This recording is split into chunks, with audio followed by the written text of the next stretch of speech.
안녕하세요. 한국일보 문재영 기자입니다. 윤건기 선배로부터 이제 문재인 정부의 외교 5년에 대해서 평가를 해달라는 부탁을 받고 이제 오늘 이 자리에 오게 되었는데요. 일단은 먼저 좀 죄송하다는 말씀을 드리겠습니다. 제가 지금 자료를 좀 잘 준비하려고 했는데 시간이 너무 부족해가지고 발표 자료가 좀 많이 빈약합니다. 근데 발표에서 좀 더 내실 있게 말씀을 드리도록 노력을 하겠습니다. 예, 그리고 이제 제 소개를 드리자면 저는 이제 한국일보에서 일하기 전에 헤럴드 경제에서 청와대랑 외교부를 4년 정도 출입을 했고요. 문재인 정부 시기에 출입을 하게 되어가지고 이제 외교 안보 국방 분야에서 복합적으로 이제 체제를 했었습니다. 그리고 이제 제 백그라운드 중 특이 사항이 이제 제가 미국이랑 일본에서 유학 생활을 했었다 보니까 특이하게도 좀 외교 관련된 시각이 한국의 정서라든지 이런 것과 비교했었을 때 특이하다라는 평가를 많이들 해주시더라고요. 그래서 윤건기 선배랑은 이제 계속 2017년부터 이제 지속적으로 인연을 쌓여왔는데, 저는 그냥 기본적으로 국제 정치의 시각에서 특히 이제 어떻게 보면은 미일 중심일 수도 있을 텐데요. 근데 이러한 시각들도 여전히 필요하다라고 생각하는 이유는 어쨌든 한국의 외교 지형은 동북아 지형에 굉장히 큰 영향을 받고 있고, 그리고 특히나 한국 외교는 한미 동맹에 기반을 두고 있기 때문에 미국의 영향력이 지배적일 수밖에 없습니다. 근데 우리가 만약에 외교를 펼친다라고 했었 일본, 그리고 중국 등 둘러싸고 있는 국가들을 어떻게 설득해야 되는지가 항상 외교적인 과제가 되기 때문에 이 부분과 관련해서 외교적인 시각에서 말씀을 드리고자 합니다. 저는 일단은 또 전제로 말씀드리는 것은 정치적인 성향이 무엇이냐라고 했었을 때 국내 정치적인 성향은 뚜렷하지 않습니다. 항상 뭐 중도라고 할 수 있겠지만 외교적으로는 굉장히 보수적인 성향이 있는 게 사실이고요. 그런 면에서 이제 제가 취재한 지난 5년 이상 동안 외교안보 분야에서 취재를 했었을 때 문재인 정부의 성과와 한계는 무엇이었고, 그러면 어떻게 이것을 개선해 나가야 하는지에 대해서 말씀을 드리도록 하겠습니다. 제가 지금 말씀드리는 취재한 대해서는 어떻게 참고를 하셔야 되냐 싶으면, 어쨌든 제가 주변의 핵심 관계자들은 취재한 것이 사실입니다. 이러한 정보들이 사실일 수도 있고 또 이 사람들의 의견을 반영할 수도 있습니다. 그러나 중요한 것은 다양하게 수집된 정보들을 취합해가지고 이것을 토대로 종합적으로 공통적인 특징이 무엇인지를 걸러내고 그걸 통해서 앞으로 나아가야 되는 것이 무엇인지를 찾아내는 작업이라고 저는 생각을 합니다. 그렇기 때문에 제가 드리는 말씀을 무조건 팩트라고 생각하실 필요도 없지만, 제가 드리는 말씀을 토대로 이러한 이야기들이 있었고 이러한 정보들을 참고로 해서 앞으로 나아가야 할 방향을 어떻게 고민을 할까 하고 고민을 해주셨으면 좋겠습니다. 그러면은 이제 시작하도록 하겠습니다. 문재인 정부 출범 직후 이제 문재인이 발표된 핵심 외교 기조에 대해서 말씀드리겠습니다. 신남방 정책에 대해서 언급을 할까 했다가 일단 그것은 배제한 것이, 신남방 정책 같은 경우에는 이제 문재인 대통령께서 이제 외교 다변화를 위해서 야심차게 추진을 하긴 했지만 우리나라의 핵심 외교 기조였던 한반도 평화 프로세스에서는 큰 힘을 발휘하지 못한 게 현실이었습니다. 그렇기 때문에 4강 외교를 중심으로 특히 이제 한미일 3국과 중국의 관계에 있어서 좀 말씀을 드리겠습니다. 일단 우선적으로 문재인 정부의 핵심 외교 중 하나는 북핵 문제의 평화적 해결 및 평화체제 구축이었습니다. 이를 베를린 선언을 통해서 발표를 했고, 한미 정상회담이라든지 한미 정상 통화, 이제 취임 직후 이뤄진 그 통화에서 그때 당시 이제 미국 정부는 CVID라고 해가지고 북한의 완전하고 검증 가능하며 되돌릴 수 없는 비핵화를 강조를 했었고, 핵 확장 억제 강화를 토대로 한 북핵 억제에 초점을 맞췄었는데, 문재인 대통령은 대화를 굉장히 강조를 하셨어요. 그래서 대화라는 문구가 들어가기 시작한 시점이 문재인 대통령의 취임과 함께 이루어졌습니다. 그때 당시 문재인 정부 출범 당시 이제 트럼프라는 변수가 너무나도 강했고 그리고 이제 미국 정부가 오바마 행정부에서 트럼프 행정부로 가는 시기에 있었기 때문에 이미 이제 트럼프 행정부가 출범한 시기였죠. 선거 자체는 2016년에 제가 아직도 그때 좀 울었었던 기억이 납니다. 너무 충격을 받아가지고요. 예. 근데 이제 미국 공화당의 외교 정책, 특히 대북 정책은 강경하다는 특징을 항상 갖고 있고 네오콘이라고 말하는 소위 네오콘 존 볼튼 전 국가안보보좌관을 대표로 하는 네오콘이라는 이제 관료들이 좀 많이 포진을 하게 되는 경향을 가지고 있습니다. 그렇기 때문에 문재인 정부 출범이 이루어졌을 때 이미 미국의 대북 정책은 강경 기조에 있었습니다. 그리고 이때 문재인 정부 출범하기 이제 한 달 전에 이미 이제 한반도 전쟁론이라고 해가지고 북한이 탄도미사일 발사를 일주일에 한 번 간격으로 계속 하고 있었던 상황이었어요. 그래서 굉장히 군사적인 긴장이 강화된 시점에서 문재인 정부가 이제 북핵 문제를 대화로 해결해야 된다라고 이제 정상통화와 정상회담에 나서거든요. 이러한 부분들에 있어서 문재인 정부의 가장 1순위 외교 정책은 한반도 평화 프로세스였다라는 것을 저희가 알 수 있었습니다. 그 다음에 이제 내건 기조가 주변 4국과 당당한 협력 외교를 추진하겠다라는 것이었는데요. 이것은 무엇이냐라고 했었을 때 그때 당시에 박근혜 행정부 같은 경우에는 이제 사드 배치 문제가 발생한 상태였고 그래서 중국의 이제 사드 보복 중국 정부는 인정하진 않지만 사실상 이제 중국 정부의 제스처로 인해서 중국 기업들이 한국에 대한 수입을 거부하는 특히 이제 B2C 관계를 거부하는 그런 상황이 이루어지고 있었죠. 우리는 이거를 한한령이라고 부릅니다. 이런 상황이 이루어지고 있었고 위안부 합의가 또 있었죠. 그런데 위안부 합의를 두고 여론의 반발이 굉장히 거셌습니다. 미국 외에 이제 중국과 일본의 관계에 있어서 문재인 정부는 중국과의 사드 협의에 있어서는 중국이 군사 안보적으로 반발할 수 있는 변수다라고 해가지고 사드 배치 철회를 사실 공약으로 내걸었었어요. 그리고 위안부 합의도 파기를 하겠다라고 공약으로 내걸었었습니다. 문재인 대선 후보 시절에 사드 배치 철회가 공약이었었나요? 죄송합니다. 워딩을 조심해야 될 것 같은데요. 처음에 이제 철회가 민주당 차원에서 논의되고 공론화됐고 문재인 후보 같은 경우는 사드 문제를 적절히 협의해야 된다라고 얘기했습니다. 이거는 제가 정정하겠습니다. 죄송합니다. 네. 위안부 합의는 파기를 한다라는 게 사실은 처음 공약이었었습니다. 합의도 그게 공식 용어예요?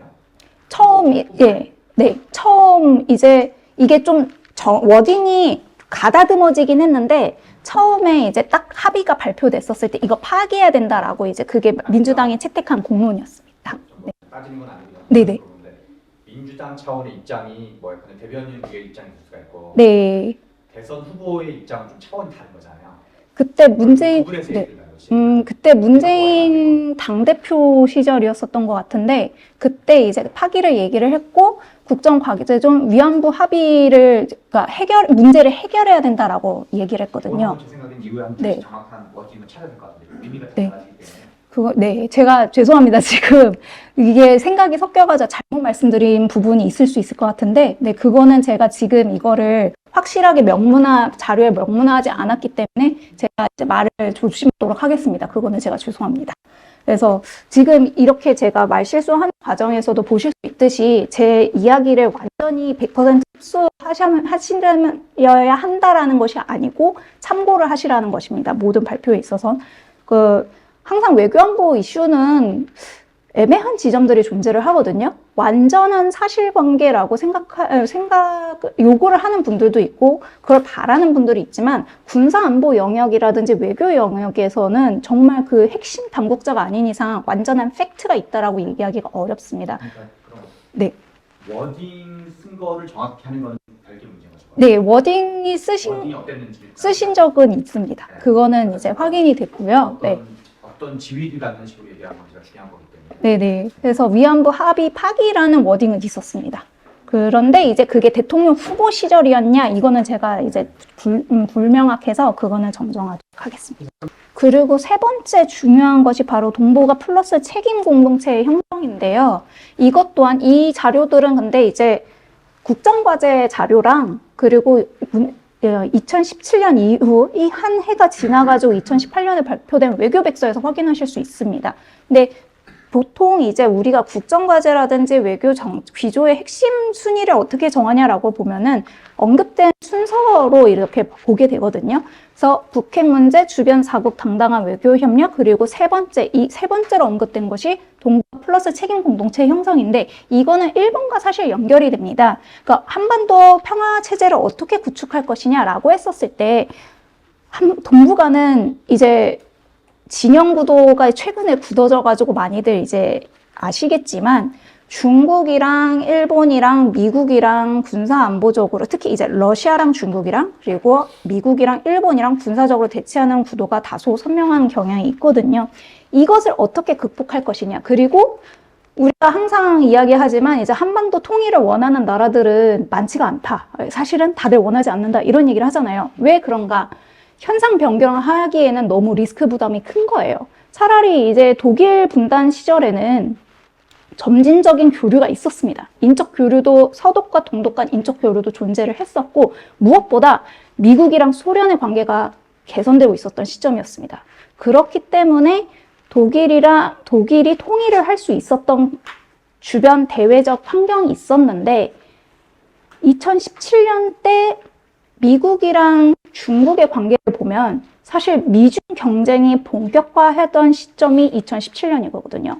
그리고 렉스 틸러슨 외무장관이 인도태평양이라는 용어를 2016년 말에 갑자기 사용하기 시작합니다. 뭐 힐러리 클린턴이 먼저 사용했다 이런 이야기도 있는데 사실 공개적으로 특히 이제 미국 정부의 대외 정책으로서 인도태평양이라는 용어를 채택한 건 렉스 틸러슨 외무장관이 처음이었습니다. 외무장관이 아니라 국무장관입니다. 죄송합니다. 근데 왜 이게 중요하냐? 인도태평양 전략 자체가 중국을 견제하기 위한 구상이거든요.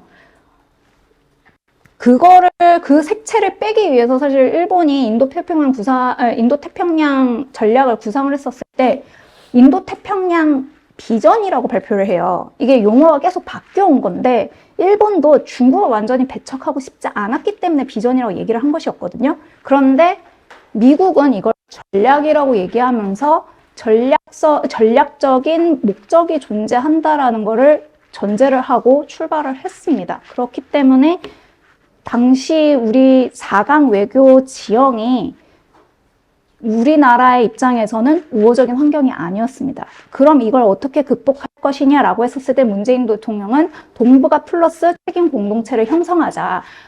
북한이 현상 변경을 한다라고 했었을 때 경제적으로 4강 국가들이 얻을 수 있는 이익이 있지 않겠느냐라는 이야기를 하기 시작한 것이죠. 그것을 어떻게 서로 협의하고 또 상호 이익이 있는 상황에서 경제 군사적으로 이익을 볼 수 있는지 같이 협의를 하자 하면서 언급을 하게 된 게 바로 동북아 플러스 책임 공동체입니다. 여기에 이제 아세안도 사실 들어가려고 했었는데 아세안 같은 경우에는 군사 안보적으로 이제 동북아 지형에 있어서 관여를 잘 안 하려고 해요. 그러다 보니까 동북아 플러스 책임 공동체와 신남방 정책은 분리가 돼가지고 추진이 되게 됩니다. 자, 그러면 문재인 정부 출범 이후 1년간의 외교 홍보에 대해서 이야기를 해보겠습니다. 제가 이거를 이제 나열을 한 이유는 지난 2017년 문재인 정부의 외교 행보를 봤었을 때 문재인 정부가 바라보는 외교 비전이 무엇인지 유추가 가능하기 때문에 정리를 했는데요.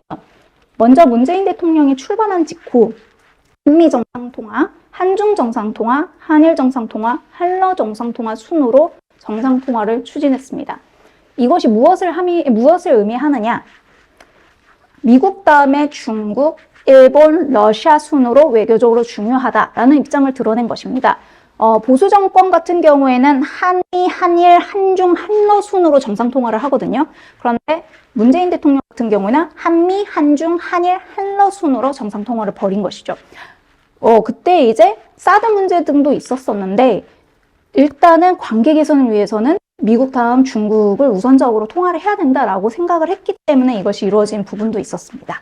그러고 난 다음에 특사 파견을 했는데요. 특사 파견한 순번 같은 경우에는 미국, 일본, 중국, EU, 교황청, 아세안, 러시아 순으로 이렇게 이루어졌는데 이때 특사 파견의 순서보다도 누굴 파견했는지를 주목하시는 게 좋습니다. 그 안에 이제 어느 정도 중요도를 가미했는지를 볼 수가 있거든요. 그래서 외교관 지형 관리에 있어서 문재인 대통령도 굉장히 신중했고 그렇게 해가지고 주변국들과의 대화가 물꼬를 텄습니다. 자, 그러고 난 다음에 첫 공개 고위급 대화는 어느 나라가 하게 될 것인가 라고 했었을 때 한중 외교 차관 대화가 먼저 이루어졌어요. 왜 이런 것일까? 라고 했었을 때 한미 정상회담 앞두고 있었던 시점이었습니다. 그런데 문재인 대통령 같은 경우에는 이제 한미 정상회담을 통해서 나오게 될 공동 성명을 고려했을 때 이를 중국에 먼저 설명할 물론 결과가 한미 간 협상이 이루어지고 있었고 이때는 한미 정상회담이 이루어질 것이다 라는 논의가 이미 진행되고 있었습니다. 외교장관 간 통화도 있었고 외교장관 간 협의도 이루어지고 있었거든요. 근데 한중 외교차관 대화 같은 경우에는 일단 사드 문제로 한중 관계가 불안했을 때 이거를 관리하면서 먼저 정상 차원에서 이루어질 대화와 관련해서 사전에 한중 관계가 더욱 위험해질 우려를 극복하기 위해서 이루어진 부분이 있었습니다. 그리고 한미 정상회담이 이루어진 다음 G20 괴기에 한중, 한일, 한러, 한미도 이루어졌었고 한미일 정상회담도 이루어졌습니다. 이렇게 대화가 쭉 전개가 돼요. 그런데 그러고 난 다음에 한일 위안부 합의 재검토 TF가 출범을 합니다. 이 부분과 관련해서 사실 TF가 출범했을 때만 해도 한일 관계가 그렇게 나쁘지 않았어요. 제가 이제 노선 관계자를 이제 취재를 했었을 때 오히려 그렇게 싫어하진 않았었던 게 일단은 한일 정상 간 통화가 이루어졌거든요. 박근혜 정부 때는 위안부 합의가 이제 핵심 박근혜 정부의 아젠다였어가지고 합의가 타진되기 전까지 정상 간 통화도 없었고 교류가 전혀 없었습니다. 그리고 한미일 정상회담 때 박근혜 대통령이 아베 총리 인사를 완전히 무시하는 모습이 공개가 됐어요. 이미 그냥 카메라 바로 앞에서 그런 일이 있었거든요.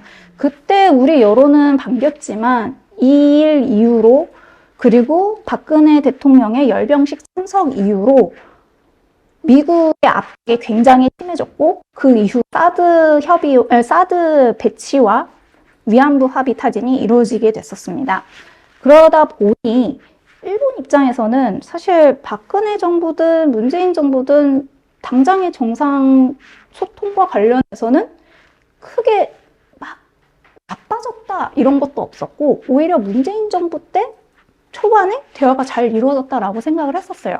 하지만 이 관계가 뒤집어지기 시작한 것은 바로 12월 화이치유 재단 해산 발표가 이루어지면서였습니다. 재검토 발표한 것 자체는 그러니까 재검토를 하면서 이 협의를 유지한다라고 했거든요. 문재인 정부 같은 경우는. 왜냐하면 외교적 합의의 무게감을 인지를 하고 있었기 때문에 이것을 파기할 경우 엄청난 외교적인 부작용이 이루어질 것이라는 걸 인지했기에 이루어진 조치였습니다. 그러나 문제는 화해치유 재단을 해산했다라는 것입니다. 화해치유 재단은 위안부 합의 사안 중 하나였기 때문인데요.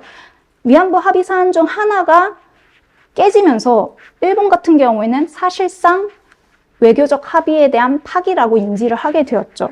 그래서 이 이후로 문재인 대통령과 아베 총리는 본래 셔틀 외교를 복원을 하고 그러니까 셔틀 외교가 윤석열 정부만의 아젠다가 아니었습니다. 문재인 대통령도 한일 정상 통화랑 한일 정상회담 계기에 셔틀 외교로 복원하자라고 얘기를 했었습니다.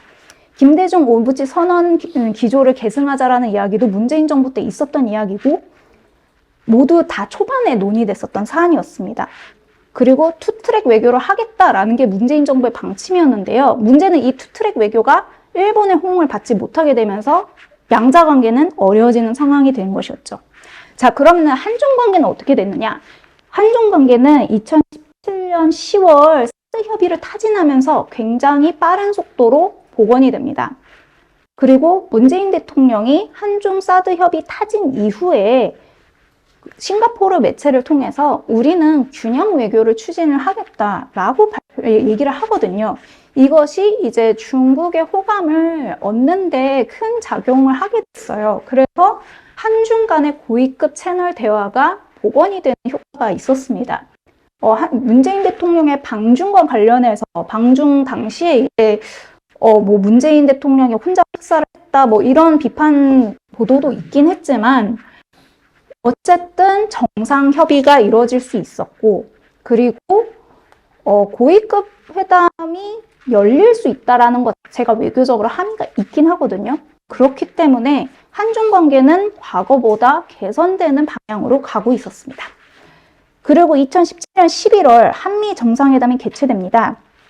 문재인 대통령의 이제 균형 외교 발언이 사실은 이제 트럼프 대통령의 방한 직전에 이루어져요. 그래서 미국에서도 사실 이 발언을 굉장히 주시하게 되는데요. 근데 이제 앞으로 얘기할 그 트럼프 변수가 굉장히 큰 영향을 끼치는 상황이 됩니다. 자, 그러면은 제가 이제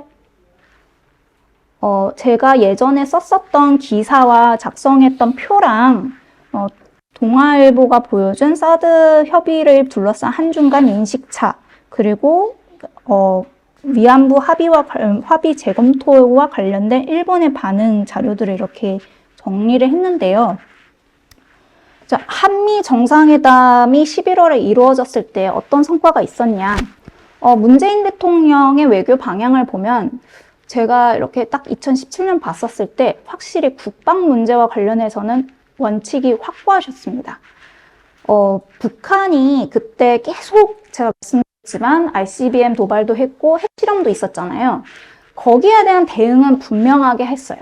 그때 한미 이제 대응 훈련도 있었고 바브드워드의 이제 fear라든지 과거 이제 트럼프 행정부 당시 대북 정책과 관련된 책을 읽어보면은 북한이 탄도미사일 도발을 할 때마다 한미는 정확히 김정은의 위치를 타격한 미사일 훈련을 전개합니다. 이것이 군사안보적으로 굉장히 큰 의미를 가지고 있었습니다. 어떻게 보면 대화를 그렇게 강조한 문재인 대통령이 왜 이렇게 군사적으로는 강경하게 나섰지? 라고 했었을 때 이건 왜 그러냐? 우리나라는 그때 당시 이제 전작권 환수도 굉장히 큰 과제였고 그리고 미국의 군사 동맹에 의지하지 않고 우리 자체적으로 북한에 대한 방위력을 높이자라는 의지가 굉장히 강했거든요. 그래서 한미 정상회담에서 미사일 탄두 중량 제한을 깨는 미사일 지침 개정이 이루어집니다. 이런 것들이 사실 그런 계산하에 이루어진 것이죠. 그런데 이제 미국은 무엇을 얻어내고 싶어 했느냐? 미국은 트럼프 대통령은 사실 경제만을 신경 썼어요. 그래서 FTA가 과제였고, 뭐, 한국 기업의 미국 투자. 계속 말이 꼬이네요. 죄송합니다. 미국 투자도 있었고, 뭐, 방위비 분담금. 이런 돈이 들어가는 이슈들이 핵심 의제였습니다. 이것을 일부 문재인 대통령이 보완을 해줘요. 군사장비를 사들이는 걸 좀 약속을 하고, 그리고 FTA 개정과 관련된 협의를 하고 그렇다 보니까 이제 트럼프 대통령이 굉장히 반기죠. 그런데 제가 왜 여기 국빈 만찬과 관련해서 불편기색이라는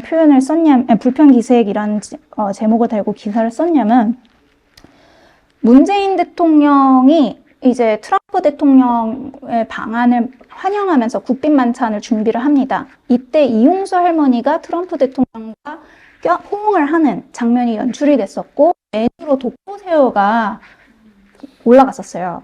이걸 두고 일본이 바로 반발을 하고 논란을 일으켰습니다. 그런데 문제점은 뭐였냐? 그때 이제 문재인 정부의 인식은 한일 위안부 합의 타진에 미국이 너무나도 결정적인 영향을 끼쳤기 때문에 여기에 미국의 책임도 어느 정도 있다라는 인식이 있었고 그런 상황, 그리고 이제 일본이 워낙 이제 미국의 움직임에 많이 따라 움직이는 외교적인 경향성을 보였다 보니까 트럼프 대통령이 이용수 할머니를 포옹하는 그런 장면을 연출하게 되었는데요. 간과한 지점이 뭐였냐면 트럼프 대통령은 이제 개인적으로 이제 기존에 정립된 외교 규칙이라든지 원칙이라든지 절차를 따르지 않는 특이성을 가진 지도자였습니다. 그런데 미국 같은 경우에는 외교가 시스템적으로 이루어지는 나라여가지고 소위 말하는 이스태블리시먼트, 미국의 관료들을 뜻하는 이스태블리시먼트라는 표현이 있거든요. 이 관료들에 의해서 외교 정책이 지속성을 유지하는 경향성이 있습니다. 그런데 이 기득권, 이스태블리시먼트에 대한 고려를 하지 않은 것이죠. 그러다 보니까 국무부 차원에서는 사실 불편한 이야기가 나오기 시작합니다. 대통령을 신뢰할 수 있는가? 한미일 협력이 미국 입장에서는 중요한데 이것의 판을 갑자기 협의 없이 흐트러뜨리면은 우리가 문재인 정부를 신뢰할 수 있느냐, 어느 정도의 정보 협력을 할 수 있느냐라는 수준의 질문이 이루어지게 되는데요. 그런 상황에서 이제 문재인 대통령과 트럼프의 대통령 간의 호흡은 그래도 맞았습니다. 왜냐하면 상호 우선순위를 조정할 수 있었기 때문에 가능했었던 건데요. 관료 차원에서 지금 이루어지지 않은 상황에서 트럼프 대통령 방안이 이루어졌고 이것이 한미 정상회담의 초기 단계였었던 지점이 있었던 것이죠. 그래서 이 기사를 쓰게 되었는데요. 사실 이 기사를 쓰지 말아달라고 했었어요. 많은 제 취재원분들이 이게 기사라는 건 위중에서 어떤 거 얘기하는 이거예요. 국빈만증. 네. 그러니까 굳이 소음을 일으키지 마라 라는 이야기를 많이 들었습니다. 그리고 사실 이 기사 쓰고 이제 연락이 두절된 취재원도 있습니다. 그만큼 왜 그러는 거냐? 그러니까 비입 쪽이나 외교부 쪽에서 좀 이렇게 좀 안 했으면 좋겠다고 의견한 거겠냐 아마도. 미국 쪽이었습니다. 미국 쪽에서. 네. 왜냐하면 미국은 어느 나라든 자기들의 동맹국이다라고 했을 때 이견이 노출되는 걸 원하지 않거든요. 네. 그런데 이제 이거를 이견을 노출시킨다라는 건 이게 저도 이거 기사 썼었을 때 문재인 정부의 외교를 방해하기 위해서 기사 쓴 거 아니냐라는 비판을 많이 받았거든요. 근데 사실은 이런 정보를 좀 알 필요가 있다라고 생각을 해서 썼습니다.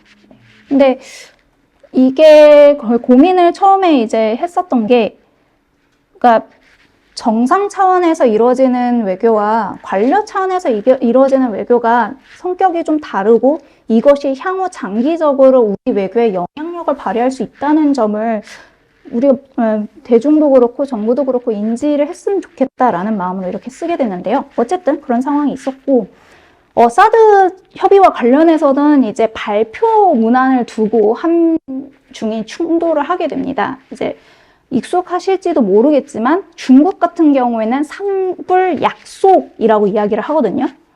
우리는 협의였었고 우리의 입장을 이야기한 것 뿐이었다라고 이야기를 합니다. 그래서 이게 무슨 이야기냐? 중국 입장에서는 한국이 사드 배치 문제를 처리하는 데 노력하겠다라고 약속을 했고 또 한미일 군사동맹으로 발전시키지 않겠다라고도 약속했다. 또 한불 약속을 얘기하는 거죠 지금. 네. 한미일 미사일 방어 체계 통합 운용을 하지 않겠다라는 등의 합의를 약속했다. 합의를 했고 약속을 했다라고 이렇게 발표를 합니다. 그러나 우리나라는 협의한 거다. 이게 합의가 아니었다. 약속도 아니다. 라고 강조를 해요. 왜 그런 것이냐?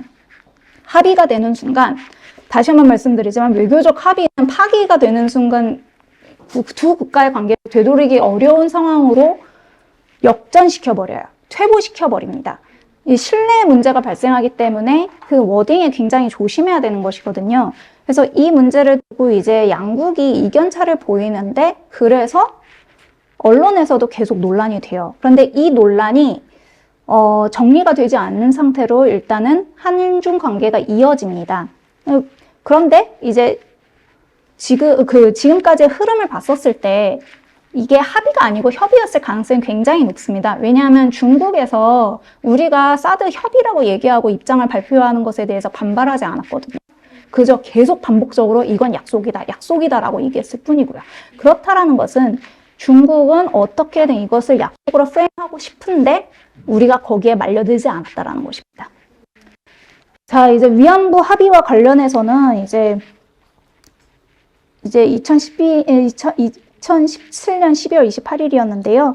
이거 발표 이후에 아사히 신문에서 이제 외무성 간부라든지 이제 일본의 주요 당국자들의 워딩을 인용해가지고 한국 정부를 비난하는 보도들을 쏟아내기 시작합니다. 근데 이게 아사히 신문에서 보도했다라는 게 의미가 있는 게 아사히 신문은 위안부 이슈를 제일 최초로 보도했던 매체입니다. 그리고 아사히 신문은 지속적으로 이제 역사 문제와 관련해서 일본의 사과가 이루어져야 된다라는 기조로 기사를 써왔던 매체거든요. 그런데 한국의 정부를 비판하는 기조에 일정 정도 편성을 하게 돼요.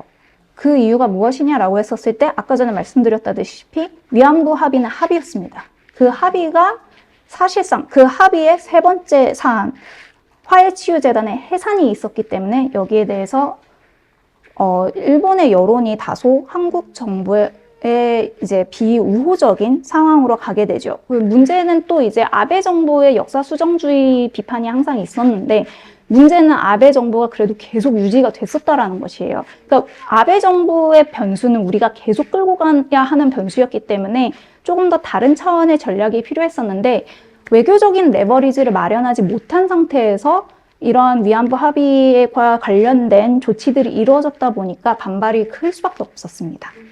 자, 2017년 이루어진 사안들에 대해서 이렇게 정리를 했는데 이게 향후 5년, 그러니까 4년이죠. 2017년 흘러가고 난 다음에 이제 외교니까 이게 향후 4년의 문재인 정부의 외교 정책에 정말 큰 영향을 끼치게 돼요. 일단은 한미 정상회담 계기 드러난 톱다운 방식의 협의. 어떤 장점이 있었냐? 트럼프라는 변수를 잘 이용해가지고 우리가 원하는 바는 많이 얻었습니다. 그러나 불안한 동맹이었습니다. 관료들 간의 협의가 이제 잘 이루어지질 못한 부분들이 많았다 보니까 정상 간 합의를 하더라도 결국 그것에 대한 이행은 관료들이 하거든요. 그 이행 과정에서 미국은 어떻게든 트럼프 대통령이 말한 거를 이행하지 않으려고 미루고 우리 정부도 미국에 약속한 걸 어떻게든 하지 않으려고 하고 그러다 보니까 양국 불신이 굉장히 심해졌어요. 그런 부분도 있고 그리고 이제 고위급 협의와 관련된 한계가 있다 이렇게 정리를 했는데 이게 무엇이냐면 대북 정책과 관련된 한미의 입장이 조율되지 않은 상황이 반복됩니다. 뭐 예를 들어서 어떤 게 있을까라고 하면은 2018년에 갑자기 김정은 북한 국무위원장이 이제 신년사를 통해서 대화에 나서겠다라고 하면서 한반도 외교 정책 기조가 확 바뀌잖아요. 그때 평화 시대다 하면서 너무 좋아 보였는데 물밑에서 한반도 비핵화 방법론을 두고 한미 간 이견이 너무 심했어요. 그런데 이거를 발표하는 방식이 정말 한미 간 조율이 이루어지지 않은 상태에서 발표되는 경우들이 너무나도 많이 발생했습니다. 그러다 보니 이게 문제점이 뭐냐면 우리나라가 압도적인 외교력이라든지 아니면은 비동맹 국가여가지고 자체적인 레버리지를 갖고 있는 상황이었다면 이 독립적인 독자적인 행보가 먹힙니다. 그러나 말씀드린 대로 한반도 평화 프로세스를 이루려면은 미국의 협조가 절대적일 수밖에 없었어요. 왜냐하면 북한도 미국하고의 대화를 원했거든요. 한반도 비핵화의 프로세스에는 이제 미국이 왜 계속 관여를 해야 되느냐 모두 질문하실 수 있습니다. 일단은 정전 협정에 있어서 우리나라는 당사국이 아니었죠. 미국이 연합군이 사인하게 된 것이었고, 그러한 이제 뭐 협정상에서의 구조도 있지만, 무엇보다도 한미 동맹을 토대로 하기 때문에, 우리만 대화한다고 해가지고 이게 해결이 되는 문제가 절대 아니었거든요. 그리고 이제 북한도 요구하는 사안이 그동안 이제 뭐, 노태우 정부 때 발표됐던 남북 이제 비핵화 공동선언에 있어서도 북한의 요구 사안은 주한미군을 사찰하게 해달라는 것이었습니다. 그러니까 우리나라가 독자적인 행위자가 아니었어요. 처음부터. 그런 고려들이 있었어야 되는 부분들이 있었는데, 이런 이제 톱다운 방식의 협의가 그런 취약점을 갖고 있는 상황이었습니다. 그리고 중국의 이슈는 무엇이냐? 사실 제가 중국과 관련된 자료를 이번 자료에는 많이 준비를 하지 않은 게 사드 협의 이후 관계 복원이 많이 됐고 한반도 평화 프로세스 과정에서 이제 문재인 정부가 북한을 설득해달라고 중국에 많은 설득을 해요. 그리고 중국도 많이 관여를 했어요. 쌍준당, 쌍계병의 이야기를 계속 띄웠고 그것과 관련돼가지고 트럼프 대통령이 호응을 하기도 하는 그런 움직임이 있었습니다. 그러나 그럼에도 불구하고 한반도 이슈에 있어서 생각보다 중국이 핵심 변수가 아니었어요. 그러니까 북미 대화가 중요했지 북중 정상회담이 열리고 북중 간 협의도 이루어지긴 했지만 한반도 현상 변경에 있어서는 중국도 미국 다음의 행위자였었던 겁니다. 거기다가 또 문제점은 뭐였냐면 아까 전에 말씀드린 대로 미중 경쟁이 본격화되는데 이때 미중 간 정상회담 주요 의제는 관세 장벽이었거든요. 그러다 보니까 미중 경쟁 틀 안에서 한 중간에 협의할 수 있는 의제 자체가 굉장히 적었습니다. 그러다 보니 한중 협의 이후 실제적인 외교 정책상의 진전은 생각보다 눈에 띄지 않습니다. 대화는 정말 많이 이루어져요. 근데 이 대화가 중요한 게 대화가 없으면은 상호 상황을 모르고 도움이 필요할 때 도움을 구하지 못합니다. 그러니까 소통을 계속 이뤄갈 수 있는 토대를 마련한 건 정말 외교적으로 중요한 의미가 있습니다. 그러나 외교 정책상 진전을 보긴 어려웠던 이유는 중국은 문재인 대통령이 균형 외교를 발표를 하면서 보다 정책적인 진전이 있는 것을 기대했고 그거를 주시했습니다. 그러니까 외교 정책상의 변화가 있어야지 우리가 움직인다라는 포지션을 유지를 하고 있었고 우리 정부는 그거는 아니고 한미 동맹을 중심으로 균형 외교를 하는 거다라는 입장이었어요. 그렇기 때문에 인식의 차가 있었습니다.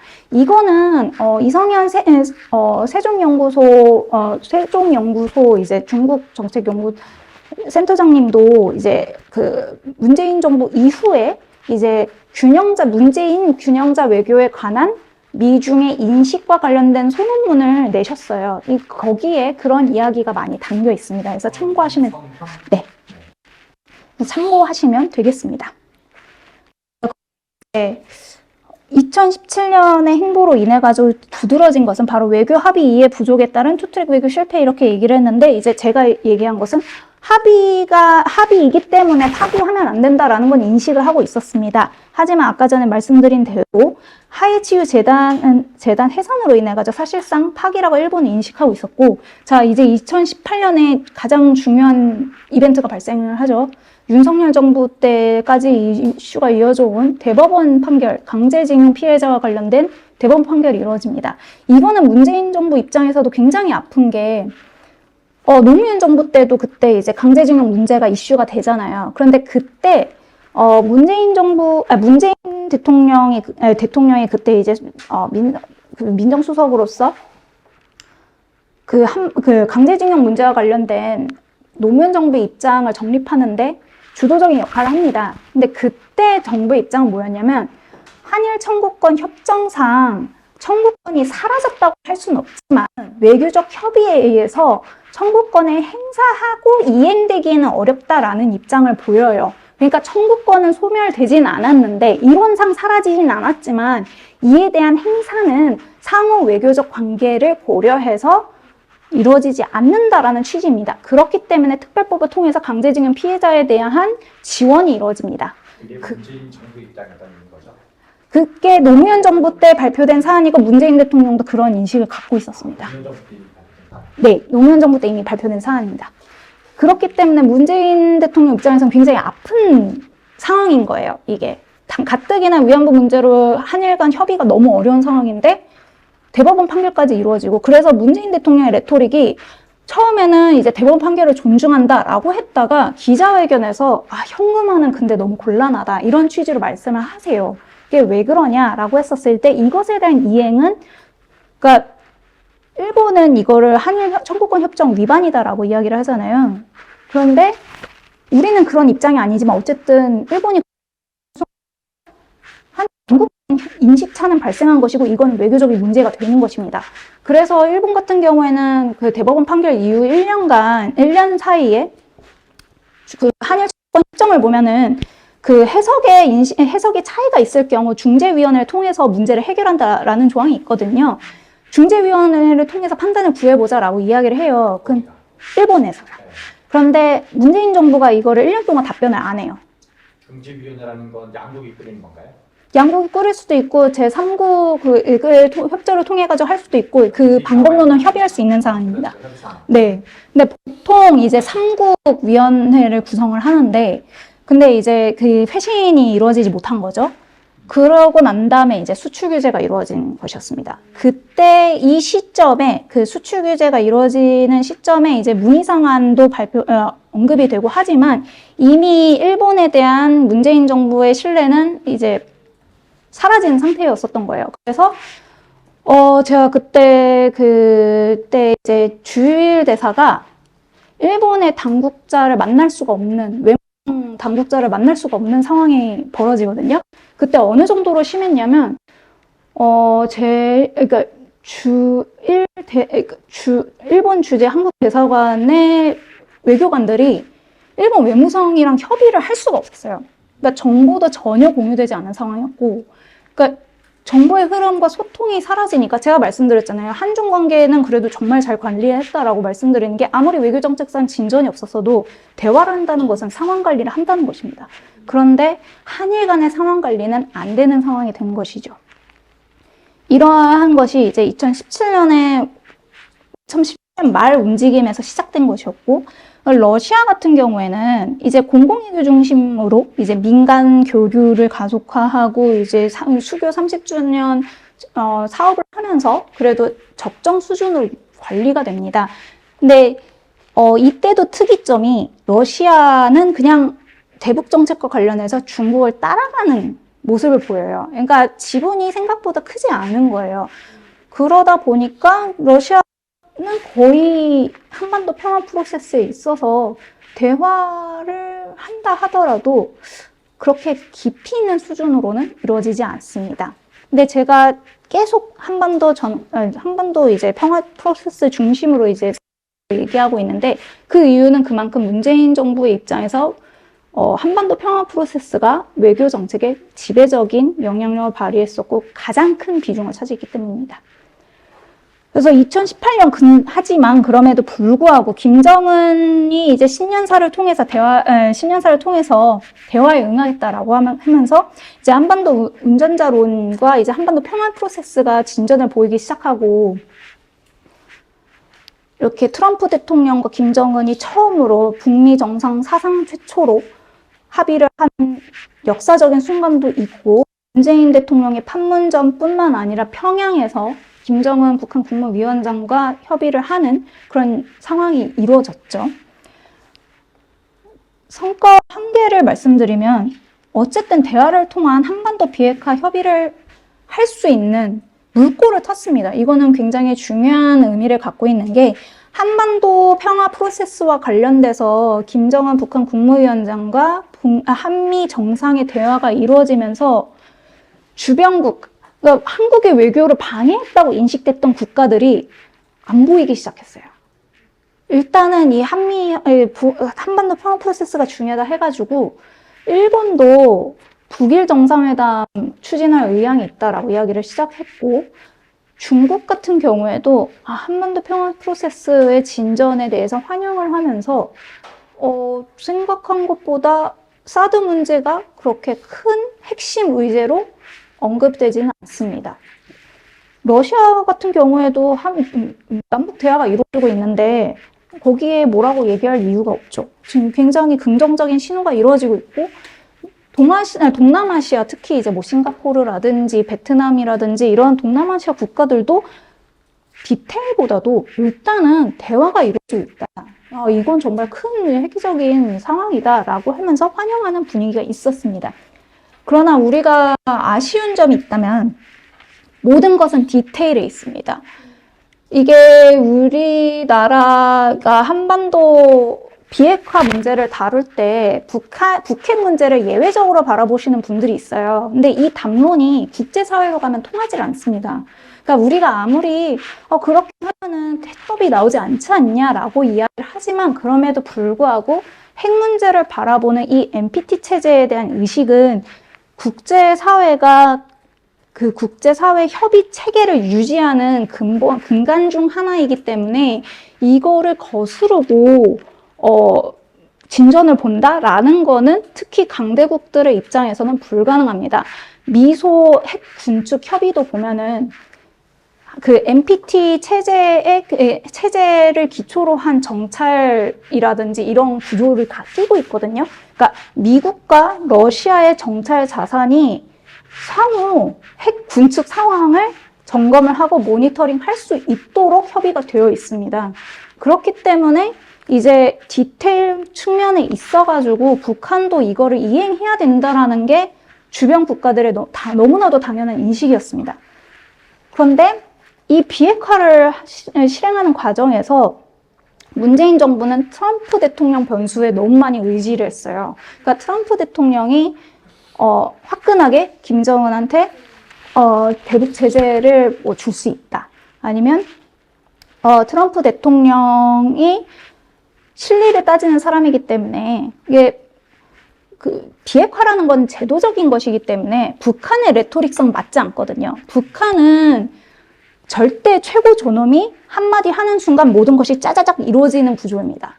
이거는 미국이라든지 이제 제도적인 외교 정책이 이루어지는 국가 입장에서는 좀 어려운 부분입니다. 최고 존엄이 얘기한다 하더라도 뭐 의회 승인이 있어야 된다라든지 국회 입법안이 마련돼야 된다든지 절차적으로 제도적으로 이루어져야 되는 과정을 거치는 게 보통의 나라들입니다. 그러나 이거를 북한은 이해하지를 못했고 우리나라는 이거를 중재하는 과정에서 제도적인 절차를 강조할 경우 어떤 면에서는 굉장히 이제 비핵화 담론이 비껴나거나 아니면 제대로 진전을 보지 못하거나 너무 지지부진해지거나 이런 문제들이 많았거든요. 그래서 문재인 대통령께서도 사실 이제 기자들한테 디테일이 굉장히 중요하다라고 말씀하시긴 했지만 실제 이제 비핵화 협의 과정에서 이 디테일을 많이 빼먹기 시작을 해요. 그게 이제 드러난 게 하노이 회담 이후 이제 정부의 입장이라든지 그 정부의 자문을 하는 한반도 대북 정책 이제 전문가분들이 하는 발언들이 이 계산을 좀 하지 못한 부분이 있었거든요. 그러다 보니까 그런 약점들이 계속 노출이 됐었습니다. 그리고 이제 중국 변수를 통해서 이제 미국을 한반도 비핵화 대화에 있어서 좀 더 이제 적극적으로 견인할 수 있도록 하려고 했는데 미중 경쟁이 워낙 핵심 변수였다 보니까 미중 관계에서는 이게 계속 변수였어요. 그래서 시진핑과 트럼프가 협상을 할 때 시진핑이 이제 미국의 농산물을 단뜩 수입하겠다라고 막 합의를 한다든지 이런 과정이 계속 이루어지고 있었기 때문에 중국이 트럼프를 한반도 비핵화와 관련해가지고 견인하는 작업이 우선순위가 아니었습니다. 당장 미중 경쟁의 과도화를 막는 게 시진핑의 우선 대미 정책이었거든요. 그렇기 때문에 중국도 미국을 견인하는데 이제 큰 힘을 발휘하지 못합니다. 그래서 제가 지금 이거 발표가 너무 길어지고 있는데 죄송합니다. 그래서 그 한계가 이제 드러난 게 하노이 회담이라고 말씀드렸는데 남북 간 한라인이 이제 개설이 됐었잖아요. 그 개설된 한라인이 큰 힘을 발휘하지 못했었던 시점이 이제 남북연락사무소 폭파였습니다. 근데 여기서도 이제 눈에 띄는 지점이 하노이談판과 관련해서 북미 간 입장차가 뚜렷했다 했잖아요. 요건 디테일의 악마가 있었기 때문에 이제 발생한 건데. 일단 불발된 다음 기사인가요? 그 이전 기사인가요? 다음 기사입니다. 네. 네, 불발 이후의 기사입니다. 그래서 이때 당시 상황을 이제 제가 기억하는 게 제가 이때 법조 출입이었습니다. 그래서 사실 외교부라든지 청와대 입장을 자세하게 취재할 수 있는 상황이 아니었습니다. 그런데 오히려 그러다 보니까 오히려 제가 취재하거나 듣게 되는 이야기는 이제 주변 외교, 뭐 유럽이라든지 미국이라든지 일본이라든지 중국이라든지 그 나라의 뭐 기자들이라든지 아니면 당국자라든지 이런 사람들 이야기를 종합적으로 많이 들을 수가 있었거든요. 그 어떤 사람도 하노이 회담의 전망을 긍정적으로 바라보는 사람이 없었습니다. 근데 우리나라에서는 그때 빅딜이 타진될 거다 하는 기대감이 굉장히 컸거든요. 그래서 강경한 회담 전에도 외국 쪽에서는 좀 비관적 전망 또는 뭐 많았습니다. 대박까지는 아닐 거다라는 게. 네. 그러니까 합의가 이루어지더라도 한두 개 외에는 이루어지기 어려울 거다라는 이야기가 많았어요. 그런데 이제 그때 외교부 같은 경우에 그리고 외교부 출입 기자들 당시 외교부 출입 기자들에 따르면 그 누구도 결렬될 거라고 예상을 못했다고 합니다. 그리고 강경화 외교장관도 이제 북한이 비핵화 과정에 이제 합의를 하면은 개성공단과 개성공단 재가동과 이제 이산가족 항공을 추진할 수 있을 바탕이 마련될 거다 하면서 인터뷰에 응한 게 있어요. 그 기사를 이제 하노이 회담 전에 이제 찾을 수 있거든요. 내부의 여론 지형은 전혀 모르는 거네요. 아예 모르고 있을 겁니다. 네, 그렇습니다. 왜 미국 여론이라기보단 그러니까 미국 여론은 북핵 문제에 사실 생각보다 관심이 많이 없고 한반도는 중요 변수가 아닙니다. 미국의 외교 지형에서 우선순위 이렇게 봤었을 때 중동이 항상 우선순위에 있고요. 한반도를 네. 둘러싼 거에 대한 여론 지형이라도. 네, 그쵸. 그러니까 한반도와 관련된 여론 지형도 사실은 이제 그러니까 전문가들 같은 경우는 굉장히 좀 비관적이었죠. 왜냐하면 그 전문가들 같은 경우는 이제 절차를 중시하는 사람들이니까 그런 시각이 강했고, 여론은 어떠냐라고 했을 때도 이제 여론 역시 김정은이 얼마나 내놓을 거냐라는 거에 이제 주목을 하고 있었기 때문에, 그리고 이제 뭐 그때 뭐 뮬러 특검이라든지 뭐 이런 변수들이 있었지만 사실 네, 그런 대내적인 사항이 미국에서는 정말 중요했는데, 그런 것과 별개로, 이게 그런 것과 별개로 미국의 관료들과 트럼프 대통령조차도 이제 볼턴의 회고록이라든지 뭐 다른 이제 당시 외교 당국자, 그때 이제 펜스 부통령의 회고록을 보면은 그때 트럼프가 너무 많이 내줄 수 있다 이런 식의 우려를 얘기한 부분들이 있긴 하거든요. 그런데 제가 일단은 그때 트럼프 행정부 때 비핵화 협상을 했었던 사람들을 좀 인터뷰를 했었어요. 그리고 이 인터뷰와 관련돼서는, 다른 매체들도 어느 정도, 특히 이제 외신 같은 경우에는 좀 많이 해놨기 때문에 찾아보시면 볼 수 있습니다. 어떤 당국자들이 이런 얘기를 했고, 뭐 했는지. 그래서 저는 이제 언급하진 않겠습니다. 누군지 언급하진 않겠지만, 최소 한 5명, 그러니까 제가 취재한 사람들은 한 5명이었거든요. 네, 5명 모두 공통적으로 트럼프 대통령도 이 요건이 충족되지 않으면 협의를 할 수 없다라는 인식을 하고 있었다고 합니다. 그래서 그런 점에서 이제 왜 그러면 판단 미스가 발생했나? 제가 이제 다시 외교부 출입을 하게 되면서 이 부분과 관련해가지고도 취재를 해봤어요. 그래서 이제 출입은 언제부터 하시게 됐나요? 2021년에 이제 문재인 정부 이제 마지막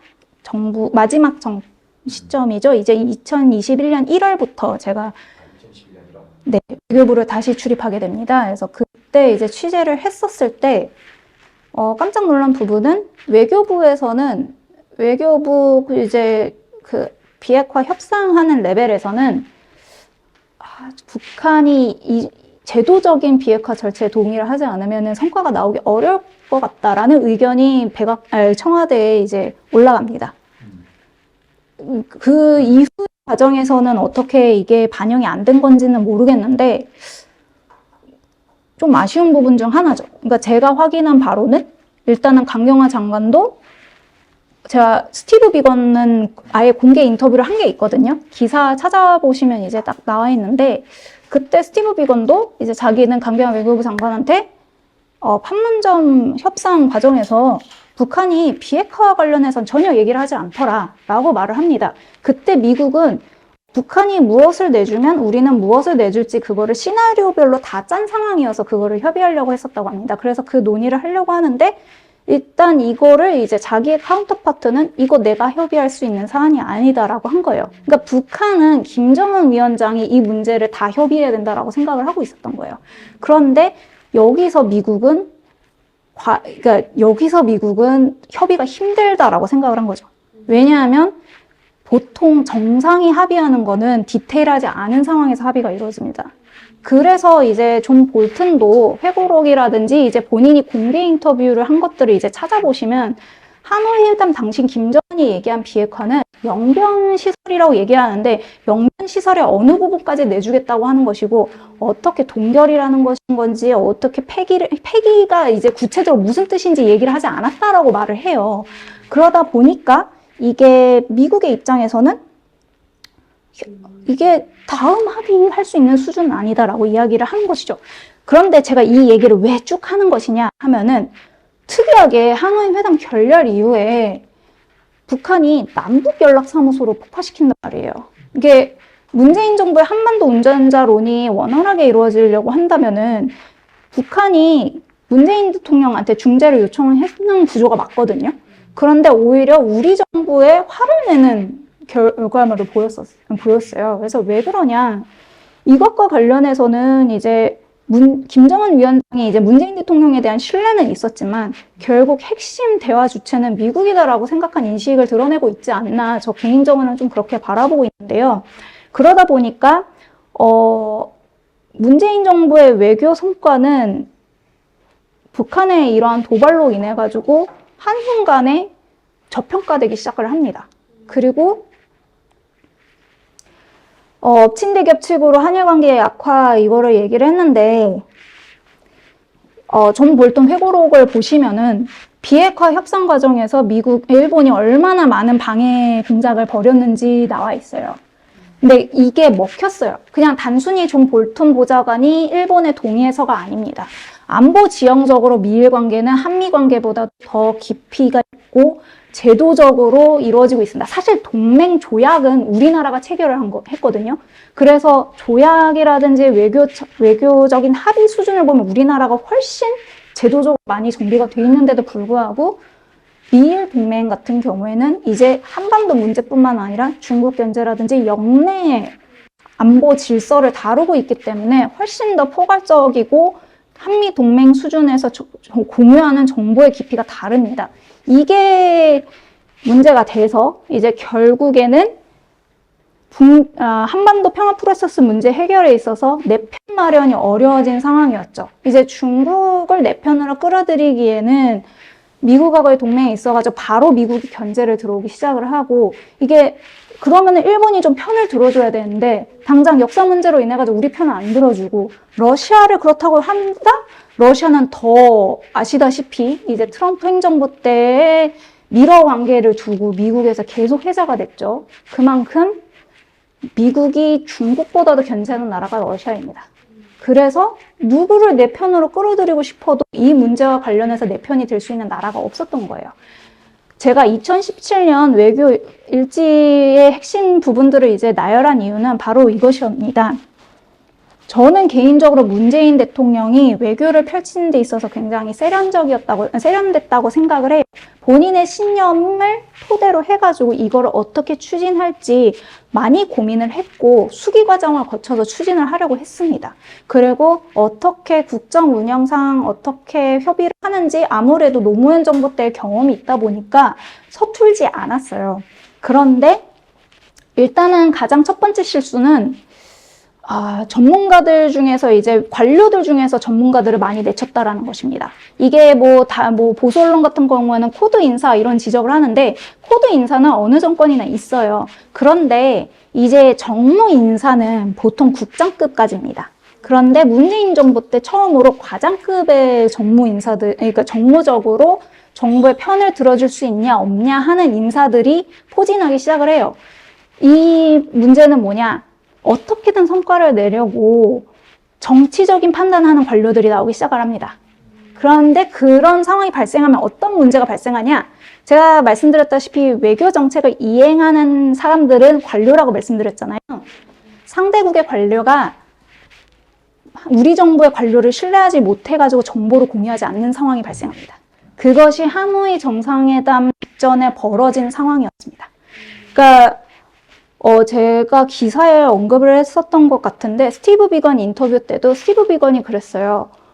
하노이 회담 결렬 이후에 정부가 미국의 선택을 비판하는 것을 보고 나는 사실 좀 실망을 많이 했다. 우리가 정말 최대한 정보를 많이 공유하려고 했고 그리고 우리가 정말 최대한 정보를 많이 공유를 하려고 했고 노력을 많이 했는데 결렬된 것에 대한 책임을 우리한테 돌리더라.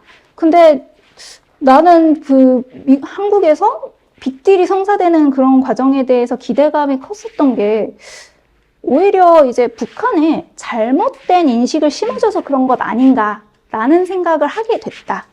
이런 발언을 해요. 그러니까 그만큼 미국이 제공하는 정보를 북한한테 전달을 하고 있고 그리고 그 정보 전달을 자신들이 원하지 않는 방식으로 설명을 하고 있다라는 의심을 하고 있는 듯한 그런 인식을 보여주고 있는 발언이었다고 저 개인적으로는 생각을 했거든요. 그러니까 이런 것들이 좀 문제입니다. 아무리 협의 과정이 세련됐고 한다 하더라도 상호 간의 신뢰가 기반이 되지 않으면은 정말 핵심 정보가 공유되지 않거든요. 그래서 발생한 지점이 뭐였냐?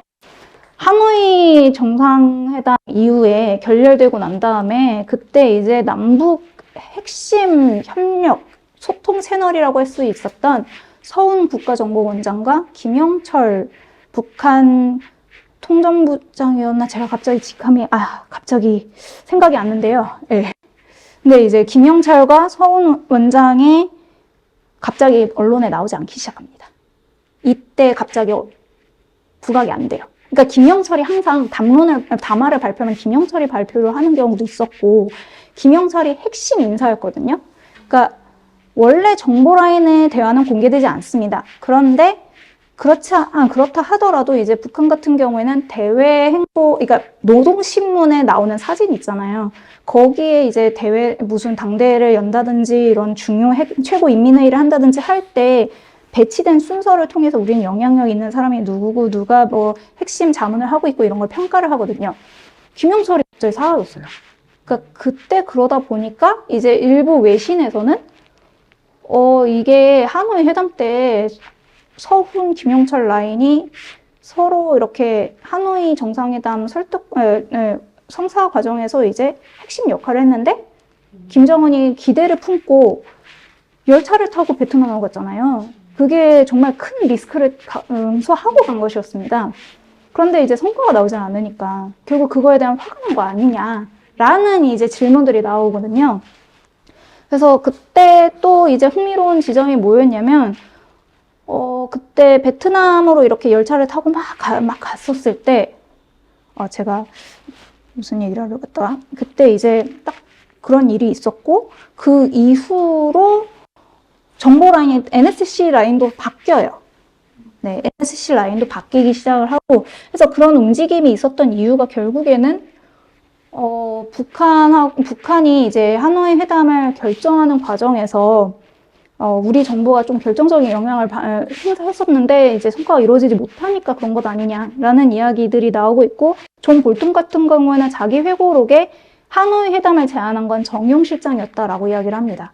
그러니까 근데 이게 볼턴의 이야기가 다 맞느냐? 저 개인적으로는 볼턴 같은 경우에는 자기 과시형 인물이거든요. 그래서 정보를 과장하는 측면도 없지 않아 있다고 생각을 해요. 그리고 제가 그때 당시 그 밑에서 일했던 사람들을 좀 취재해봤을 때, 네, 완전히 우리 책임이었냐? 그것도 아닙니다. 그때 트럼프도 이제 북한하고 계속 대화를 할 견인 요인들이 있었고, 기대를 많이 하고 있었던 상황이었기 때문에 그건 하지만 의심은 존재했다. 그렇게 이야기를 할 수 있겠습니다. 자, 그래서 이제 다시 이제 지금 자료로 돌아와가지고 한일 관계의 악화 이야기를 제가 꺼냈는데요. 가뜩이나 이제 갑자기 남북 대화가 좀 중단되고 이제 한반도 평화 프로세스가 가동이 되지 않고 있는 상황인데 다음으로 한일 관계 변수가 생기는 거예요. 2019년 7월이었죠. 일본이 한국에 대한 수출 규제를 발표를 하고 지소미아 종료 통보가 이루어집니다. 이때 미국의 무서움이 드러나요. 제가 이때 좀 많이 놀란 게 미국의 고위급 사람들이 갑자기 한국으로 옵니다. 그리고 그 이후에 우리 정부가 지소미아 종료 발표한 거를 철회를 합니다. 그러니까 검토를 하겠다라고 얘기하거든요. 이게 왜 그러냐라고 했었을 때 저는 그냥 진짜 미국이 정말 무서운 나라구나 라고 생각을 했거든요. 그러니까 한국의 외교 지렛대가 지금 미국밖에 남아있지 않은 상황이었던 겁니다. 이제 제가 말씀드렸다시피 문재인 대통령이 아무리 중국하고 관계 개선을 하고 싶어도 제도적인 외교 정책상의 한계가 있어요. 이거는 어쩔 수가 없는 게 한국은 안보 동맹을 맺고 있거든요. 상호 방위 조약을 체결하고 있기 때문에 그 수준을 보면은 일단은 우리가 정보도 미국한테 압도적으로 많이 공유를 받고 있습니다. 중국은 핵심 정보를 우리나라한테 공유하느냐? 그렇지 않아요. 이거는 조약상 그리고 조중 조약에 의해서 중국은 비록 한국과 관계 개선을 하고 싶어하고 이제 북한의 고립 정책으로 인해 가지고 사실 한국과 더 긴밀한 관계를 맺고 싶어한다고 저는 들었습니다. 그럼에도 불구하고 조약상 북한하고 더 긴밀한 관계에 있을 수밖에 없고 이건 무엇을 의미하느냐? 언론에는 공개되지 못하는 그리고 알 수가 없는 정보 공유 수준이 어느 정도 있냐를 의미합니다. 그래서 아무리 우리가 중국하고 가까워지고 싶다 하더라도 구조적으로 그럴 수가 없는 상황이었죠. 그런데 그나마 우리 편이 될 수 있는 미국이 한국의 입장을 오히려 편들어주지 않는 상황이 바로 한일 간의 이제 수출 규제를 둘러싼 갈등이 벌어졌을 때예요. 이때 우리나라는 소부장에 투자를 하자 해가지고 이제 대내적으로 이 문제를 극복하려고 합니다. 그리고 일정 정도 성과가 있었어요. 그런데 핵심 부품에 있어서 그러니까 한계도 존재를 했어요. 그러니까 제가 이거는 뭐 제 페이스북에도 계속 썼었고 했는데 저희 아버지가 그때 당시 페탈리지스트를 생산하는 국내 업체에 계셨어요. 이걸 오히려 매각을 하더라고요. 그래서 왜 그러냐라고 물어보니까 포토레지스트 정밀도라든지 그 순도로 따졌을 때 일단은 지금 한국에서 최대로 생산한다고 하지만 이걸로 벌어들이는 영업이익이 10억 정도다. 그런데 일본 수준으로 이거를 높이고 공정률을 발휘하려면 매년 1,500억의 비용이 들 수밖에 없다. 1,500억 벌자고 15억 그러니까요. 10억 정도 벌자고 1,500억을 투자하겠냐. 이게 안 된다라는 거죠. 그리고 이제 제 남편은 반도체 장비 디스플레이 쪽에 있었는데 디스플레이에 증착이라는 공정 과정이 있습니다. 거기에 들어간 핵심 부품이 다 일본 거고 부품은 그동안 일본 거였는데 다 교체가 됐거든요. 국산으로. 그런데 핵심 소재만은 이게 교체가 안 된다고 하더라고요. 이게 그나마 경쟁하는 업체가 이스라엘이나 독일이 좀 있는데 그것도 반도체랑 디스플레이가 굉장히 보수적인 업계예요. 이게 공정률 그리고 이제 불량품이 없는 수준이 워낙 중요하다 보니까 굉장히 보수적이라고 하더라고요. 그래서 웬만하면 그 시스템을 바꿀 수 있어도 바꾸지 않는다고 합니다. 그런 상황에서 발생한 문제였다 보니까 한계가 여전히 존재했었던 것이죠.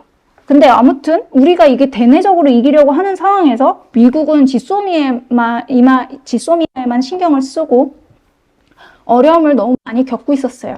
그나마 신남방 정책에서 성과를 거두고 있었지만 말씀드렸다시피 신남방 정책 같은 경우에는 그러니까 비전통 외교 안보 분야에서는 우리가 성과를 거뒀는데 여러분 신남방 정책의 가장 큰 성과가 무엇이라고 생각하세요?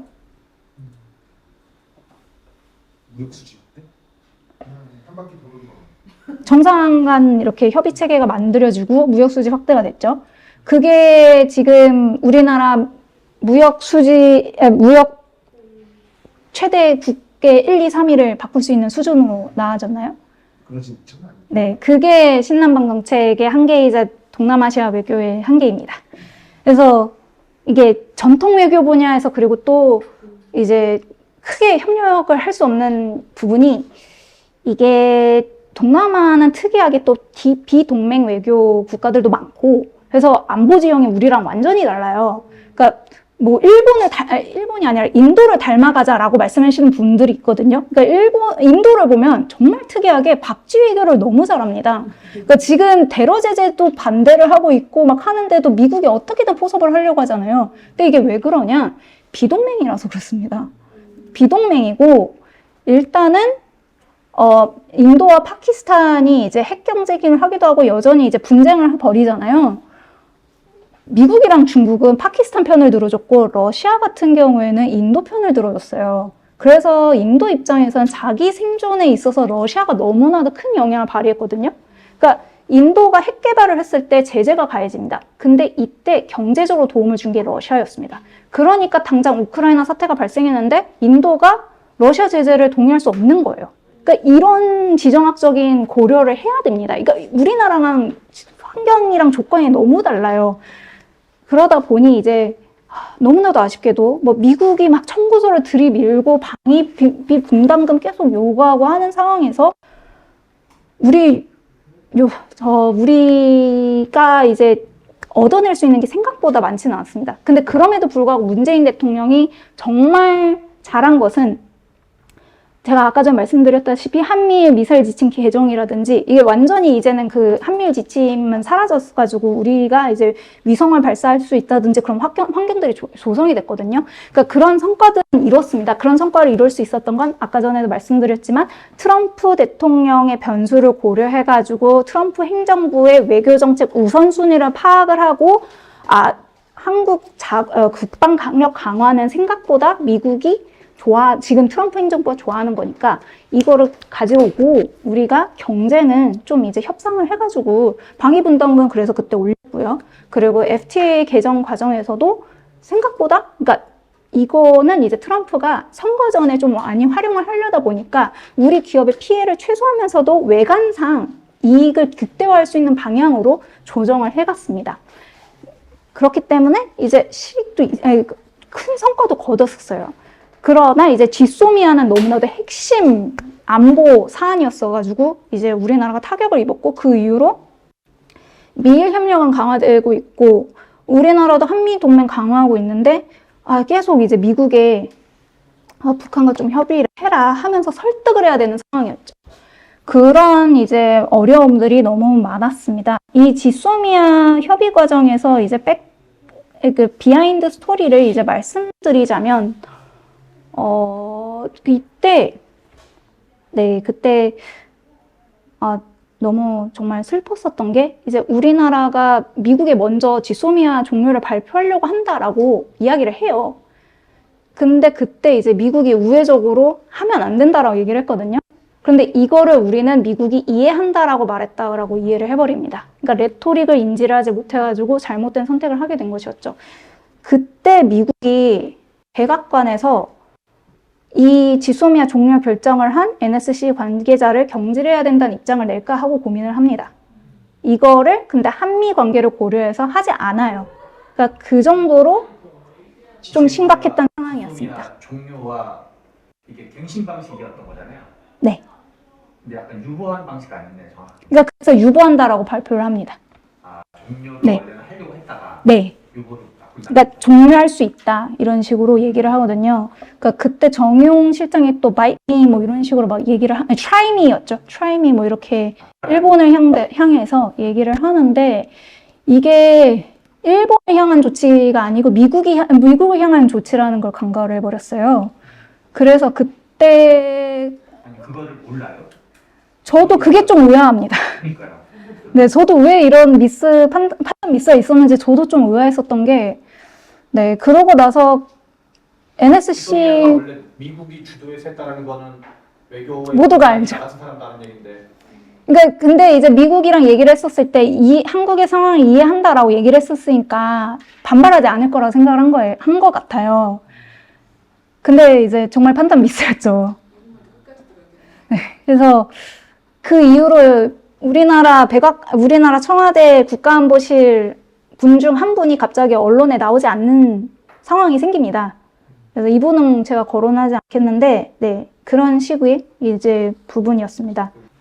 문재인 정부 말에 가장 큰 변수, 미국의 정권 교체가 이루어집니다. 이게 정말 큰 의미를 발휘한 게 그 전까지 문재인 정부가, 그러니까 외교부 당국자들도 그러니까 동남아시아 과학기술 회의를 가더라도 반드시 종전 선언을 언급하는 게 인사 고과에 들어갔어요. 그만큼 문재인 정부는 하노이 회담 결렬 이후에도 남북 대화를 추진하기 위해서 정말 많은 힘을 힘을 쓰려고 했고, 그게 하노이 회담 결렬 이후 가장 중요한 외교 과제, 그러니까 그 비중이 더 커졌습니다. 원래 비중이 컸지만 그 비중이 거의 한 80%로 커졌다라고 할 수 있을 정도로 굉장히 컸습니다. 그런데 바이든 정부가 출범하면서 재미있었던 부분이 뭐였냐면 박지원 국가정보원장이 일본을 가요. 그러면서 한일 관계 개선을 언급하기 시작합니다. 왜 그럴까요? 기득권 이스태블리시먼트의 복귀입니다. 말 그대로 제도적인 외교 정책을 중시하는 사람들이 복귀를 한 것이고, 미일 이렇게 따로따로 움직였던 트럼프 행정부가 다시 통합된 형태로 한미일 협력을 강조하기 시작했다라는 것입니다. 그래서 우리 정부가 미국으로부터 뭔가를 얻으려면 한일 관계가 개선돼야 된다는 전제입니다. 이때 문재인 대통령이 강제징용 대법원 판결과 관련해서 피해자들의 배상을 위한 일본 기업 국내 자산의 현금화 명령은 곤란하다라는 취지의 말씀을 기자회견에서 합니다. 이게 사실 그런 구조적인 변화를 고려한 부분이 있어요. 그래서 2021년 한미 공동선언, 2021년 4월이었습니다. 2021년 한미 공동선언에서 어떤 것이 발표됐느냐? 너무 놀라운 변화가 있었습니다. 우리가 인도태평양 전략을 수용을 하지 않으려고 미국의 인도태평양 전략과 문재인 정부의 신남방 정책의 조화를 추구한다라는 문구를 사용해 왔거든요. 트럼프 대통령이 방한을 했을 때 한미 동맹은 이제 인도태평양의 핵심 축이라는 표현을 기자회견에서 얘기를 하고 이제 국무부 발표 자료가 나와요. 공동선언은 아니었지만 발표 자료를 그렇게 내가지고 우리 정부가 진땀을 빼면서 아니다라고 얘기한 적이 있어요. 이게 왜 그러냐? 인도태평양 전략은 대중국 견제 기조가 있기 때문에 그런 것이었습니다. 그런데 우리가 인도태평양 및 남중국해 일대에서의 특히 이제 대만 해협이라는 표현이 이때 들어가죠. 그 안정성을 중시를 한다. 이걸 추구한다라는 입장이 들어갑니다. 중국에서는 굉장히 거세게 반발했거든요. 그리고 이제 그때 한미 정상회담 공동 성명 추가로 이제 나오는 팩트시트를 보면은 코로나 기원과 관련돼서 국제 기구를 통해 협의한다라는 이야기를 해요. 이거 무엇이냐? 중국 겨냥한 것입니다. 그러니까 외교 협의와 디테일을 아는 사람들은 너무 놀라운 거예요. 그동안 균형 외교를 중시했던 문재인 대통령이 갑자기 왜 이렇게 확 바꾸지? 하는 상황이 벌어진 거예요. 근데 왜 그랬냐? 그만큼 바이든 행정부는 판문점 선언과 그러니까 남북 군사 합의, 그리고 북미 싱가포르 합의를 계승하는 것을 명시하는 데 있어서 소극적이었습니다. 왜 그러냐? 트럼프 행정부의 실적 중 하나잖아요. 싱가포르 합의 같은 경우에는 이거를 부정하는 건 아닙니다. 부정하진 않는데 문제는 말씀드렸다시피 바이든 행정부는 미국 관료들의 복귀라는 의미도 갖고 있습니다. 그렇다는 건 무엇이냐? 정치적 선언에 따른 비핵화를 수용할 수 없다는 것입니다. 싱가포르 합의는 정치적인 수준의 비핵화 선언에 그치는 부분이 있어서 바이든 행정부가 출범하기 전에 이제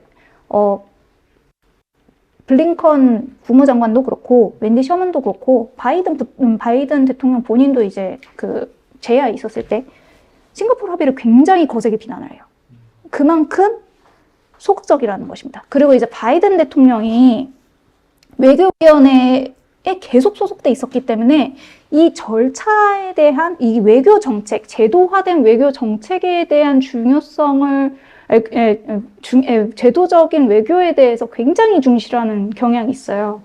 그러다 보니 이제 문재인 정부 입장에서는 우리의 한반도 평화 프로세스와 관련된 실적을 그래도 유지를 시키려면은 미국에 적극적으로 호응을 해줘야 된다라고 해서 바이든 행정부가 중시하는 것들을 내준 것입니다. 특히 이제 한미일 협력도 이때 문구에 또 들어가기도 하거든요. 그리고 이제 한미 기술 공급망 협력과 관련된 태스크포스를 모색한다라는 문구도 들어가요. 다 이제 너무나도 좀 어떻게 보면 균형 외교에서 미국 쪽으로 확 피vo팅하는 공식적인 문서라고 할 수 있습니다. 그래서 특이한 점은 보수 논객이 문재인 대통령 한미 정상회담 성과를 칭찬하기 시작해요. 그리고 중국 전문가들이 반발을 거세게 합니다. 근데 제가 이제 외교 관료분들 중에서 정말 대단하시다라고 생각하는 분 중 한 분이 이제 위성락 대사님이시거든요. 위성락 대사님도 그때 지적을 합니다. 외교는 원칙을 기반으로 예측 가능성 있고 원칙이 있어야 되는데 한미 정상회담 공동성명은 그동안 문재인 정부가 밝혀온 원칙을 갑자기 그리고 불시에 뒤집은 거여서 오히려 신뢰의 입장에서 불안정성을 높인다. 아무리 한미 간 협력이 강화됐다 하더라도 이만큼 갑자기 확 바꿔버리면 이제 또 언제 다시 이쪽 확 가버릴 수 있겠네? 하고 생각을 하게 된다는 거죠. 그러다 보니까 이게 좀 너무나도 보소 논객이 격찬을 한 성명이면서도 안보 지형 측면에 있어서는 많은 고민을 하게 되는 그러한 결과물이 됐습니다. 잠깐만. 네. 2003, 2008, 2009, 2013, 2017을 같이 열거한 이유는 뭐예요? 그냥 칸 채운 건지 아니면 어떤 뭐 비교가 있으신가요? 이건 제가 표를 예전에 기사 쓸 때 작성했었던 것이었는데요.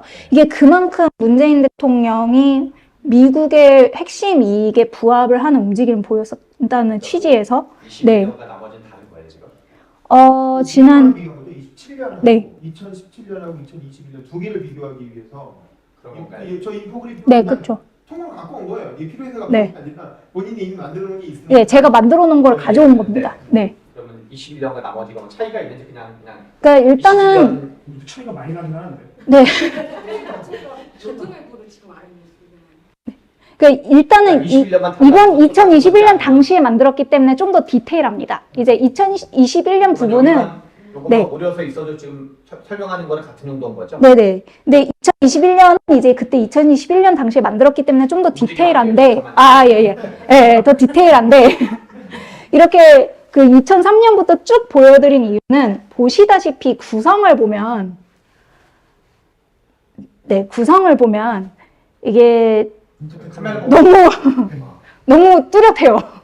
그러니까 인도 태평양 용어가 비록 2017년부터 이제 논의가 되기 시작했다 하더라도 대만 해협 언급이라든지 그동안 그러니까 이명박 정부 때 대만 해협을 명시할까 말까 남중국해는 이때가 처음이에요. 네, 그때 예, 처음이에요. 네. 그러니까 이명박 정부 때도 대만 해협 이야기를 쓸까 말까 했는데 안 씁니다.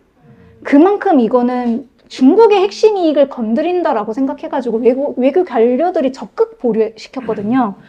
그거를 이제 이야기하기 위해서 제가 저기다 쓴 건데요. 그러니까 그리고 또 이렇게 나열한 이유는 그러니까 코로나 발병 기원조사 지지, 뭐 민주적 가치, 뭐 법치 토대, 뭐 이게 다 미중 경쟁 의제였습니다. 미중 경쟁 의제가 가시화된 시점이에요. 문재인 대통령이 정권 말 중요한 건 한미동맹이다. 라고 이야기를 했다더라. 이런 식으로 이제 말씀하시는 분들이 있었습니다. 근데 그거는 무엇이냐? 아무래도 문재인 대통령께서 이제 이거는 근데 제가 문재인 대통령을 직접 취재하지 않았잖아요. 예. 그거는 항상 전제로 두시고, 그리고 이제 저는 이제 그 부분에 주변 분들을 취재한다 하더라도, 뭐 정말 핵심 측근분들이랑은 그렇게 긴밀한 관계가 아니기 때문에 문재인 대통령의 의도와 관련해서는 그냥 제가 이제 주변에서 들은 정보들을 종합해 추론하는 수준이기 때문에 제가 틀릴 수 있습니다. 네. 2021년도에 네. 저 한미 공동성명하는 거랑 같은 거에 들어간 게 네. 우리나라 맨 밑에 있는 지금 미사일 지침 해제가 들어갔잖아요. 네네. 근데 저거는 이제 안보 쪽 분들 얘기 들으면 어마어마한 걸 따낸 거라고 얘기를 하는데. 네, 맞아요. 발달할 수 있는 환경을 만들었습니다. 하나는 이제 아까 탄두량은 이것도 다른 거죠. 네, 탄두 중량일 때는 지침 개정이어가지고 지침이 남아 있었습니다. 탄두 중량은 몇 년도였었어요? 그게 2017년이었죠.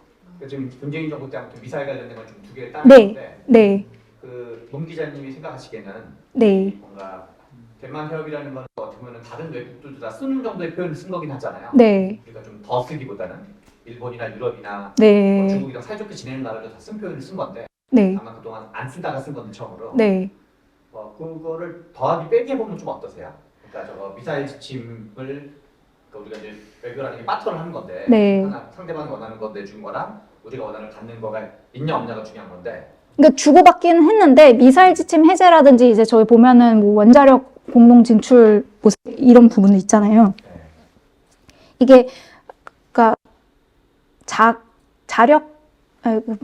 갑자기 용어가 생각이 네, 자주국방의 성격이 있는 사안들이고 이제 전작권 환수와 관련된 사안인데 이거는 사실 미국 핵심 이익이랑 연결선상이 있는 부분이기도 해요. 왜냐하면 이제 이때부터 사실 미국은 본격적으로 동북아 일대에서 두 개의 전쟁이 발생할 가능성에 대한 최악의 시나리오도 검토를 하는데 네, 얻은 거죠.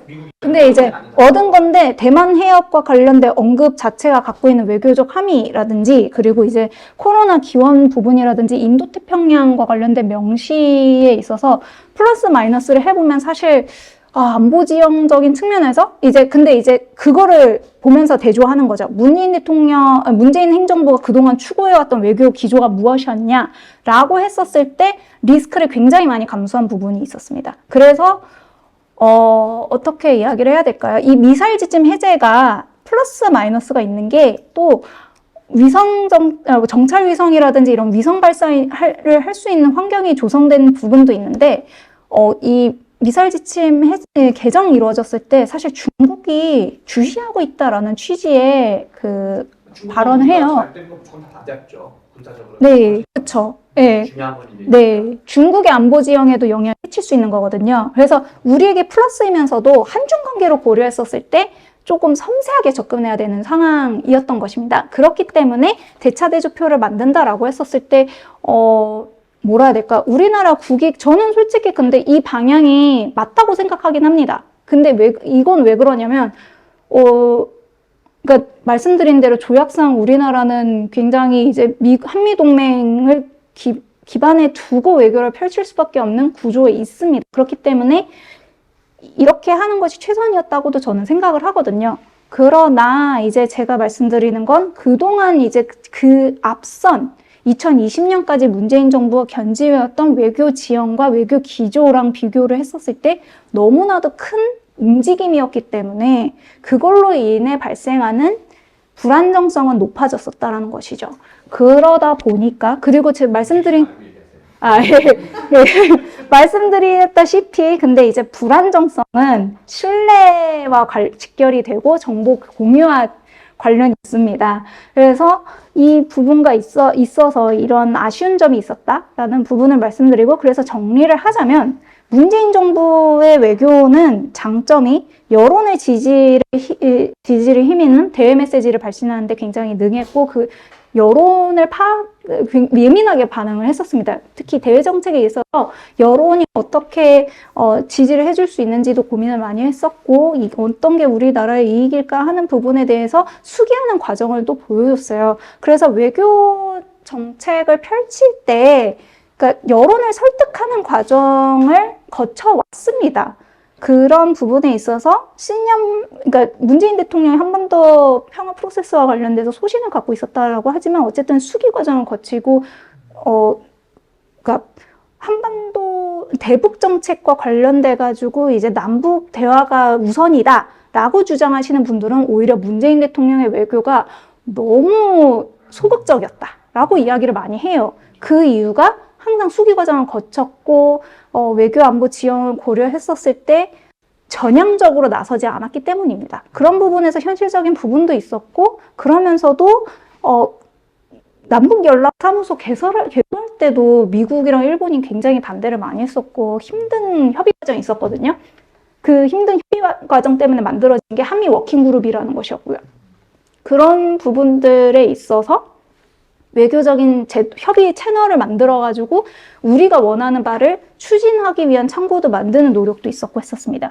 그리고 아까 전에 말씀드렸다시피 트럼프 변수를 떠나서 외교 우선순위 정립을 한 다음에 상호 기브앤테이크를 어떻게 할까라는 고민을 굉장히 많이 했어요. 이거는 한중 관계에 있어서도 그렇게 했고, 그래서 사드 협의가 이루어질 수 있었던 부분이 있고, 그리고 사드 협의 이후에 이제 중국하고의 관계가 어떤 부분에서 이제 우리가 한반도 평화 프로세스 과정에서 너무 이제 대미 외교에 치중을 하다 보니까 중국이 불편함을 느낄 수 있는데 그 관리를 많이 했다라는 부분에서 이제 미중 경쟁에 있어서 중국은 굉장히 이제 트럼프가 그때 굉장히 이제 중국과 관련된 거센 발언도 하고 관세도 하고 정말 강경한 기조를 보였었거든요.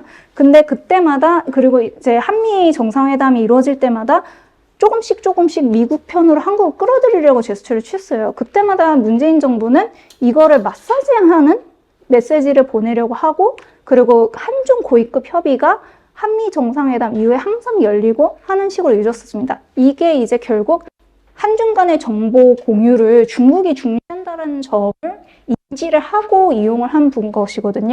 그렇기 때문에 이런 기브앤테이크를 할 때 우선순위 정립을 할 수 있었다라는 부분이 강점이었습니다. 그러나 약점은 무엇이었냐? 그리고 약점이자 단점은 무엇이었냐? 숙련된 외교 관료 활용도가 부족했어요. 그러니까 제가 말씀드렸다시피 일단은 이행하는 과정에서는 관료들이 중요합니다. 대통령은 비전을 제시를 하고 이 협의 과정에서 정보 공유와 정책을 어떻게 이행할지는 결국 관료들이 추진을 하거든요. 문재인 정부 때 외교부 관료들이 약간 좀 청와대 결정 사항과 불협화음을 보이는 부분들이 종종 눈에 띄었었어요. 근데 그건 왜 그러냐? 제가 말씀드렸다시피 이제 과장급 레벨에서부터 정무적인 인사가 이루어지다 보니까 이게 그 사람이 인지를 하고 있는 외교 전문성이 많이 빠지게 된 거예요. 근데 그건 무엇을 의미하느냐? 우리 외교 인프라의 약화입니다. 이게 다시 이제 외교 관료 활용도로 이어지는데 외교 관료가 상대방 국가가 전혀 몰랐던 사람으로 교체되면 이 사람에 대해서 알지 못하니까 신뢰할 수가 없는 거예요. 그러면 이거는 정보 공유 수준이 약화로 이어집니다. 그리고 정책을 이행하는 과정에서 이 사람이 정말 내가 이야기하는 바를 윗선에 얘기를 할까? 라는 의구심을 만들게 하고요. 그리고 정말 이 사람 전혀 우리나라 레토릭을 이해하지 못하는데 협상이 가능할까? 라는 의구심을 전제로 하고 협의가 이루어지게 됩니다. 그러다 보니까 한일 실무 협의라든지 한미 과정에서 실무 협의가 좀 힘들어요. 그리고 네, 한중 협의도 좀 어려운 부분도 있었고요. 이게 아쉬운 부분 중 하나입니다. 그리고 전략적 대외 메시지 이해 부족. 이거는 결국 일본이랑 미국 관련해서 지소미아 부분으로 연결이 되고, 좀 그런데요. 네, 이게 문재인 대통령이 균형 외교를 하겠다라고 발표했을 때 말씀드렸다시피 외국은 이걸 균형 외교로 인지를 하지 못했습니다. 그러니까 왜 그러냐라고 했었을 때 이제 너무나도 당연하게 이제 한미 동맹에 이제 기반을 하고 있는데 미국한테 할 말을 하겠다 이런 취지의 발언을 하면은 이제 외국 입장에서는 미국하고 거리를 두겠다라는 거구나라고 생각을 한다는 거예요. 하지만 문재인 대통령이 얘기한 균형 외교는 기존에 갖춰진 한미 동맹 관계를 토대로 해가지고 좀 더 중국이랑 관여를 하고 그렇게 하면서 한국의 외교적 레버리지를 높이겠다라는 것이었는데 그 인식 자체가 외국에는 인지가 되지 않은 것이죠. 그렇게 입력되지 않은 순간 외국은 무엇을 하기 시작했을까요? 거리두기? 거리두기일까요? 문재인 정부의 의도를 파악하는 방안을 찾게 되고 그리고 그것을 통해서 문재인 정부가 균형 외교를 이제 미국하고의 관계를 벌리면서 간다라고 한다라는 거는 내가 원하는 방향으로 저 사람을 끌어들일 수 있는 룸이 있으니까 어떻게 견인할 수 있는지 전략을 짜고 약점을 파악하자라는 것으로 연결이 되는 경향이 있습니다. 이거는 이제 정보 단계에서 이루어지는 움직임들 중 하나인데 그러한 움직임들을 먼저 하게 되는 것이죠. 이제 먼저 신뢰를 쌓고 보자. 이제 문재인 대통령이 나왔네? 그리고 문재인 정부가 이제 외교 정책을 펼치네? 우리 상호 신뢰를 다지자 하면서 신뢰를 축적하는 과정이 아니라 저렇게 얘기를 했어. 그럼 앞으로 대응을 어떻게 해야 될까? 방법을 짜야 되겠네? 유동성이 있다라는 거네? 어떻게 더 움직이게 할까? 아니면 어떻게 움직이지 않게 할까? 하면서 접근을 하게 된다는 거죠. 이게 대외 메시지를 그래서 보낼 때, 발신할 때 항상 고려해야 되는 것이 아무튼 어떤 전략을 짜고 이렇게 할 것인지를 고려를 하고 근데 이거는 항상 그렇게 고려를 해왔는데 저 개인적으로는 왜 이것에 대한 고려가 계산이 조금 철저하지 못했을까 하면서 좀 아쉽게 생각하는 부분입니다. 그래서 대외 메시지 발신이 서툴었었던 부분은 결국 상대 국가의 신뢰성 제고 부족으로 이루어지고요. 개인적으로 아쉬운 부분이 그래서 이제 한반도 평화 프로세스 과정에서 한미일 간 정보 공유 수준이 많이 부족해져요. 우리가 반드시 일본을 낄 필요는 없는데 이제 말씀드렸다시피 미일 관계가 워낙 이제 돈독하다 보니까 어떻게 보면 일본이 우리 대신 미국한테 해줄 수 있는 이야기도 있고 하거든요. 그리고 이제 만약에 미중 관계가 괜찮았다면 중국을 더욱더 활용할 수 있었습니다. 그러나 미중 관계가 경쟁 관계에 있었기 때문에 중국을 활용함으로써 얻게 되는 레버리지는 상대적으로 적었습니다. 그게 이제 다 이제 정보 공유의 수준으로 다 이어졌고, 그게 이제 결국 한반도 평화 프로세스에 패착이 됐거든요. 그리고 이제 또 이어지는 것이 한반도 문제에 너무 집중을 했어요. 이게 만약에 우리가 레버리지를 넓히고 싶다라고 하면은 안보 이슈에 있어서 내 편을 더 많이 끌어들여야 됩니다. 그러니까 일본을 보면 일본이 인도태평양 전략을 추진을 하고 있잖아요. 비전이라고 얘기는 하지만 인도태평양 권역의 국가들이랑 군수물자 협정을 굉장히 많이 체결을 해요. 그리고 공동훈련을 굉장히 많이 실시를 합니다. 이게 말로는 우리는 중국 견제하지는 않고 있다, 뭐 이렇게 얘기를 하는데 안보적으로 내 편을 만들 수 있는 국가들을 견인하는 토대 중 하나가 돼요. 그러니까 비록 동남아시아들이 그렇게 적극적으로 안보 문제에 있어서 강대국 간의 경쟁을 굉장히 견제를 하고 자기들만의 독자 노선으로 많이 가려고 합니다. 그럼에도 불구하고 이런 협정을 체결을 한다라는 것은 좀 더 일본 쪽이라든지 아니면은 안전성에 있어서는 협력하는 그런 기반이 되는 것이거든요. 우리나라는 이 전통 안보 분야에 있어서 다변화를 하지를 않았습니다. 그러니까 이게 안보 분야 같은 경우에는 이제 전선에 영향을 끼치기 때문에, 그리고 진영 구도를 만들기 때문에 꺼려온 것이거든요. 근데 그러나 안보 문제를 풀기 위해서는 안보 분야에 있어서 내 편을 만들어야 되는 게 현실이에요. 그래서 유럽 국가들하고의 협의도 많이 이루어지긴 하지만 유럽 국가들은 아무래도 이제 또 그러니까 중동이 워낙 지정학적으로 더 가깝고 하다 보니까 이란 비핵화 문제랑 연결돼 가지고 한반도의 비핵화 문제를 많이 바라보거든요. 그러니까 이 변수를 고려를 했었어야 된다는 거죠. 그러니까 한반도의 예외성은 존재하지 않습니다. 유럽의 입장에서 한반도의 예외성은 없습니다. 이란의 핵 보유 문제와 비슷하게 북한의 핵 보유 문제를 바라보고 있고, 북한의 핵 보유와 핵 미사일 고도화보다도 중동, 이란 핵 문제를 더 심각하게 바라봅니다.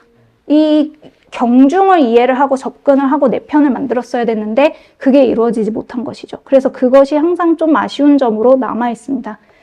그래서 종합을 하면 지난 5년간 문재인 정부의 외교를 어떻게 평가할 것인가 라고 했었을 때 저는 개인적으로 뭐 지금 제가 막 아쉬운 점을 많이 말씀드리긴 했지만 사실 뭐 역대 정권을 쫙 나열해 봤었을 때 그렇게 위험했냐? 그건 또 아니라고 보거든요. 그러니까 이 평가는 좀 많이 엇갈릴 수 있어요. 하지만 현상 변경을 하려고 노력을 한다라는 것은 기존의 외교 행보에서 더 많은 리스크를 감수한다라는 것이고, 그렇기 때문에 위험이 노출될 수밖에 없습니다. 구조적으로 그렇습니다. 현상 변경을 하지 않으면 그냥 점진적으로 유지되는 상황이니까요. 하지만 현상 변경을 시도하려고 했었고, 그렇기 때문에 위험이 많이 노출됐었고, 그 과정에서도 성과를 이뤘다라는 거는 높게 평가할 수 있습니다. 하지만 이거를 성과를 이뤘다는 표현에서 성과는 뭐를 썼어요? 어쨌든 정상 단계에서 남북 회담이 이루어졌고 북미 정상회담이 이루어졌다는 거는 그쵸. 그 자체는 성과이고, 이게 지속 가능성이 떨어진다라고 하지만 역사적인 현장을 만들었다는 건 함의가 있는 거거든요. 그래서 그거는 무시를 할 수가 없고요. 그것 외에도 이제 신남방 정책에 있어서 동남아시아, 특히 이제 아세안 국가를 대상으로 한 정상 차원의 회담이 이렇게 정례화되고 제도화되는 거는 문재인 행정부가 처음이었습니다. 뭐 박근혜 정부, 이명박 정부 다 이제 동남아시아, 뭐 동북아시아 평화 구상 이런 게 다 있었지만 그게 정상 차원에서의 외교 정책으로 이어지지 못했어요. 그런 데 있어서는 한계가 좀 많았어요. 워낙 이제 4강 외교에 치중했기 때문에. 그런 면에서 일정 정도 외교 지평을 넓힌 건 사실입니다. 그러나 이거를 지속 가능성 있게 끌고 가느냐라는 부분에 있어서는 이제 연속성이 떨어졌고, 특히 이제 한미 정상회담 2021년 한미 정상회담에 있어서 외교 연속성이 좀 떨어졌었던 부분으로 인해가지고 불안정성이 좀 부각이 됐었던 점이 아쉬운 부분 중 하나지만 결과적으로는 큰 성과였습니다. 그래서 이제 지금 뭐 기조는 더 미국하고 협력하는 방향으로 가고 있지만 어쨌든 이제 외교 안보적으로 좀 더 안정적인 토대를 마련하려는 노력을 했었거든요. 그래서 그렇게 저는 좀 평가를 하겠습니다. 그래서 원래 1시간이었는데 2시간 됐네요. 죄송합니다. 이거는 지난번 제가 이 발표를 했을 때도 쓴 구절인데 헨리 키신저의 발언을 인용하면서 다시 마무리하겠습니다. 이거는 계속 언급을 해도 아깝지 않은 것 같아요. 한 나라가 직면하는 가장 어려운 도전 과제 중 하나는 과거의 교훈을 정확하게 해석하는 일이다. 모든 경험이 그러하듯 역사의 교훈도 조건적이다. 어떤 행위가 어떤 결과를 초래했는지는 가르쳐주지만 어떤 상황이 그와 유사했는지 구별하는 일은 당대의 판단에 맡긴다. 이렇게 말을 하는데요. 제 평가, 다시 한번 말씀드리자면 제 평가가 절대적이지도 않고 주관적인 부분도 있고 또 정보가 정확하지 않은 부분도 있습니다. 그저 저는 제 주변에서 들었었던 취재한 부분들을 종합을 해서 여러분들한테 말씀드리는 것이고 거기에 제 해석은 무엇인지를 말씀드리는 것입니다. 이것이 그럼 어떤 의미가 있느냐라고 했었을 때 참고를 하는 수준? 그러니까 내가 향후 우리 정부가 어떤 외교 정책을 펼칠 때 어떤 부분이 고려돼야 되고 어떤 부분이 유지돼야 된다라는 판단을 할 때 이런 지점들을 고려해야 되는구나 하는 변수로 고려를 해주시면 되겠습니다. 네, 일단은 그렇게 해가지고 지난 5년 문재인 정부의 외교 성과와 과제에 대한 발표를 마치겠습니다. 네, 감사합니다. 일단은 한국 외교가 초단파적으로 이루어질 수 없는 이유는 건국했을 때부터 진영 논리가 있는 상황에서 건국이 됐기 때문입니다. 그러니까 그러니까 제가 초당파적인 외교를 해야 되는데 초당파적인 외교를 해야 된다고 외교 관료들이 엄청 많이 얘기를 하거든요. 근데 이거 자체가 한국의 역사를 고려했을 때 불가능하다고 생각을 하는 게 건국했을 때부터 우리나라의 양당 정치라든지 이제 다수 정당은 외교가 핵심 갈등 사안이었어요. 그렇기 때문에 초당파적인 외교를 펼친다라고 하면 일단 정당 간에 협의 지점이 있어야 됩니다. 합의 지점이 있어야 되는데 한미 동맹이 그나마 이제 합의 지점인데 한미 동맹의 발전 수준과 이제 그 국제사회의 안보 지형의 변화가 이루어졌을 때 한국이 어떤 방향으로 나가야 되냐 이 부분에 있어서는 합의가 이루어진 적이 없어요. 그렇기 때문에 아무리 뭘 하려고 하더라도 협의가 이루어지지 못하는 부분입니다. 그래서 초당파적인 외교위원회가 만들어질 수 있는 가능성이라고 얘기를 했었을 때 일단 현 정부상으로는 굉장히 어렵습니다. 이미 적대 관계에다, 그러니까 정치적인 협의가 거의 지금 양당 정치 구조상에서도 없잖아요, 거의. 그렇기 때문에 많이 어렵고요. 외교위원회가 구성이 되려고 한다면 그나마 지금 그러니까 입법을 통해서 그나마 좀 논의를 할 수 있겠죠. 근데 그거를 또 현재 이제 다수석을 차지하고 있는 민주당이 추진할 수 있겠느냐라고 했었을 때 그 부분도 저는 조금 약간 어렵지 않을까 하는 부분이 있습니다. 그래서, 저도 이제 초당파적인 외교가 이루어졌으면 좋겠는데, 일단은, 네, 합의가. 네. 그렇기 때문에 어려워요. 그래서 그러면 이제 지속 가능성을 어떻게 유지하느냐? 각 정부별로 거스를 수 없는 외교 합의를 얼마나 많이 만들 수 있느냐 이거에 따라 달라질 것 같긴 합니다. 그러니까 문재인 정부도 그러니까 위안부 합의를 깨는 것 자체가 굉장히 위험하다라는 인식은 했다고 말씀드렸잖아요. 이런 식의 합의가 어쨌든 많이 이루어지면 이루어질수록 거스르긴 좀 어려운 환경이에요. 그리고 하노이 회담에서 CBID 제안이 있었냐라는 말씀을 하셨는데 일단은 트럼프 행정부 출범하고 나서 CBID 용어가 폐기가 되고 FFBD라는 표현이 들어가요. 이거는 이제 북한이 반발하는 이제 사찰 부분을 이제 드러내지 않게 하기 위해서 나오게 된 용어인데 하노이 회담에서는 그래가지고 CBID가 제한이 되진 않았습니다. 다만 이제 절차상으로 최소한의 보장되어야 할 모니터링 절차라든지 이런 것들은 이제 언급이 됐었던 것으로 알고 있습니다. 근데 이것이 우리 정부 차원에서 제한이 된 것은 아닌 것으로 알고 있어요. 이거는 미국에서 제안을 한 것으로 저는 알고 있습니다. 이거는 근데 이제 제가 알고 있는 선이 그렇다라는 것으로 말씀을 드리겠습니다. 이게 위안부 문제를 국제기구 위안부로 이제 끌고 와가지고 했었을 때 문제점이 뭐냐면, 그러니까 위안부 문제는 어쨌든 전시 성폭력이기 때문에 국제사회가 모두 문제 삼고 미국 정부도 일본을 비판을 했었습니다. 그런데 이거를 해결한다라고 했었을 때 배상이라든지 법적 차원에서 책임을 명시하지 않습니다. 이게 왜 그럴까요? 다른 선진국도 해당하니까. 어쨌든 조약상 한국이 식민지가 됐기 때문입니다. 네, 그런 게 있고, 그리고 이제 위안부와 관련된 일본의 방위성 문건들을 봤었을 때, 뭐라고 해야 될까? 일단 되게 재밌는 게 흥미로운 지점이 홀로코스트에 대해서 굉장히 격하게 반응하는 이스라엘 사람들이 위안부 합의가 이제 한국판 홀로코스트이고 이제 성범죄였다라고 얘기하면 굉장히 반발을 하고 우리나라가 이제 유네스코 기억유산으로 이제 등록을 하려고 했었을 때 반대 의견서를 내요. 이스라엘 시민단체가 그런 의견서를 내서 상케이신문에서 이거를 보도합니다. 제가 이 단체를 취재를 했었는데 그때 저한테 그런 편지를 그 답신을 이렇게 보내왔더라고요. 홀로코스트는 어쨌든 민족 말살 움직임이었다. 그런데 위안부 문제는 분명 인권 유린 문제가 있고 성폭력 범죄였으나 제도적으로 정비가 되어 있는 사안이었고 이것과 관련돼서 한일 간 외교적으로 해결을 하기 위한 노력들이 이루어져 왔다. 그렇기 때문에 홀로코스트하고는 성격이 다르다라는 이야기를 해요. 그러다 보니까 우리가 이거를 중재위원회로 끌고 갔을 때 감수해야 되는 리스크 부분들이 좀 많았어가지고 이거를 그러니까 고민을 되게 많이 합니다. 근데 결국에는 이제 국제기구의 절차로는 이제 가져가지는 않은 게 전후 체제가 어쨌든 제국주의를 인정을 한 그러니까 제국주의가 지금은 불법이다라고 하면서도 그 불법성을 인정 안 하거든요.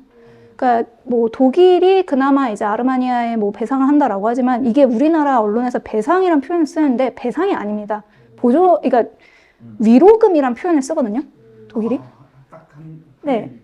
그러니까 위로금이라는 표현을 쓰고 경제협력금이라는 용어를 씁니다. 그러니까 사실 많이 간과하는 부분인데 독일의 이제 외교 성명이라든지 이런 걸 보면은 용어가 다른데 우리가 그걸 배상이라 보도하고 있거든요. 그러니까 굉장히 다른 사안입니다. 네덜란드 100년 반성서가 잡혔나? 국가를 물고 들어주면 네네네. 여지가 있지 않을까? 그러니까 그러다 보니까 이제 검토는 많이 됐었는데 근데 이게 항상 외교로 이행되는 단계에서 외교적으로 이행되는 단계에서 많이 제어가 됐었어요.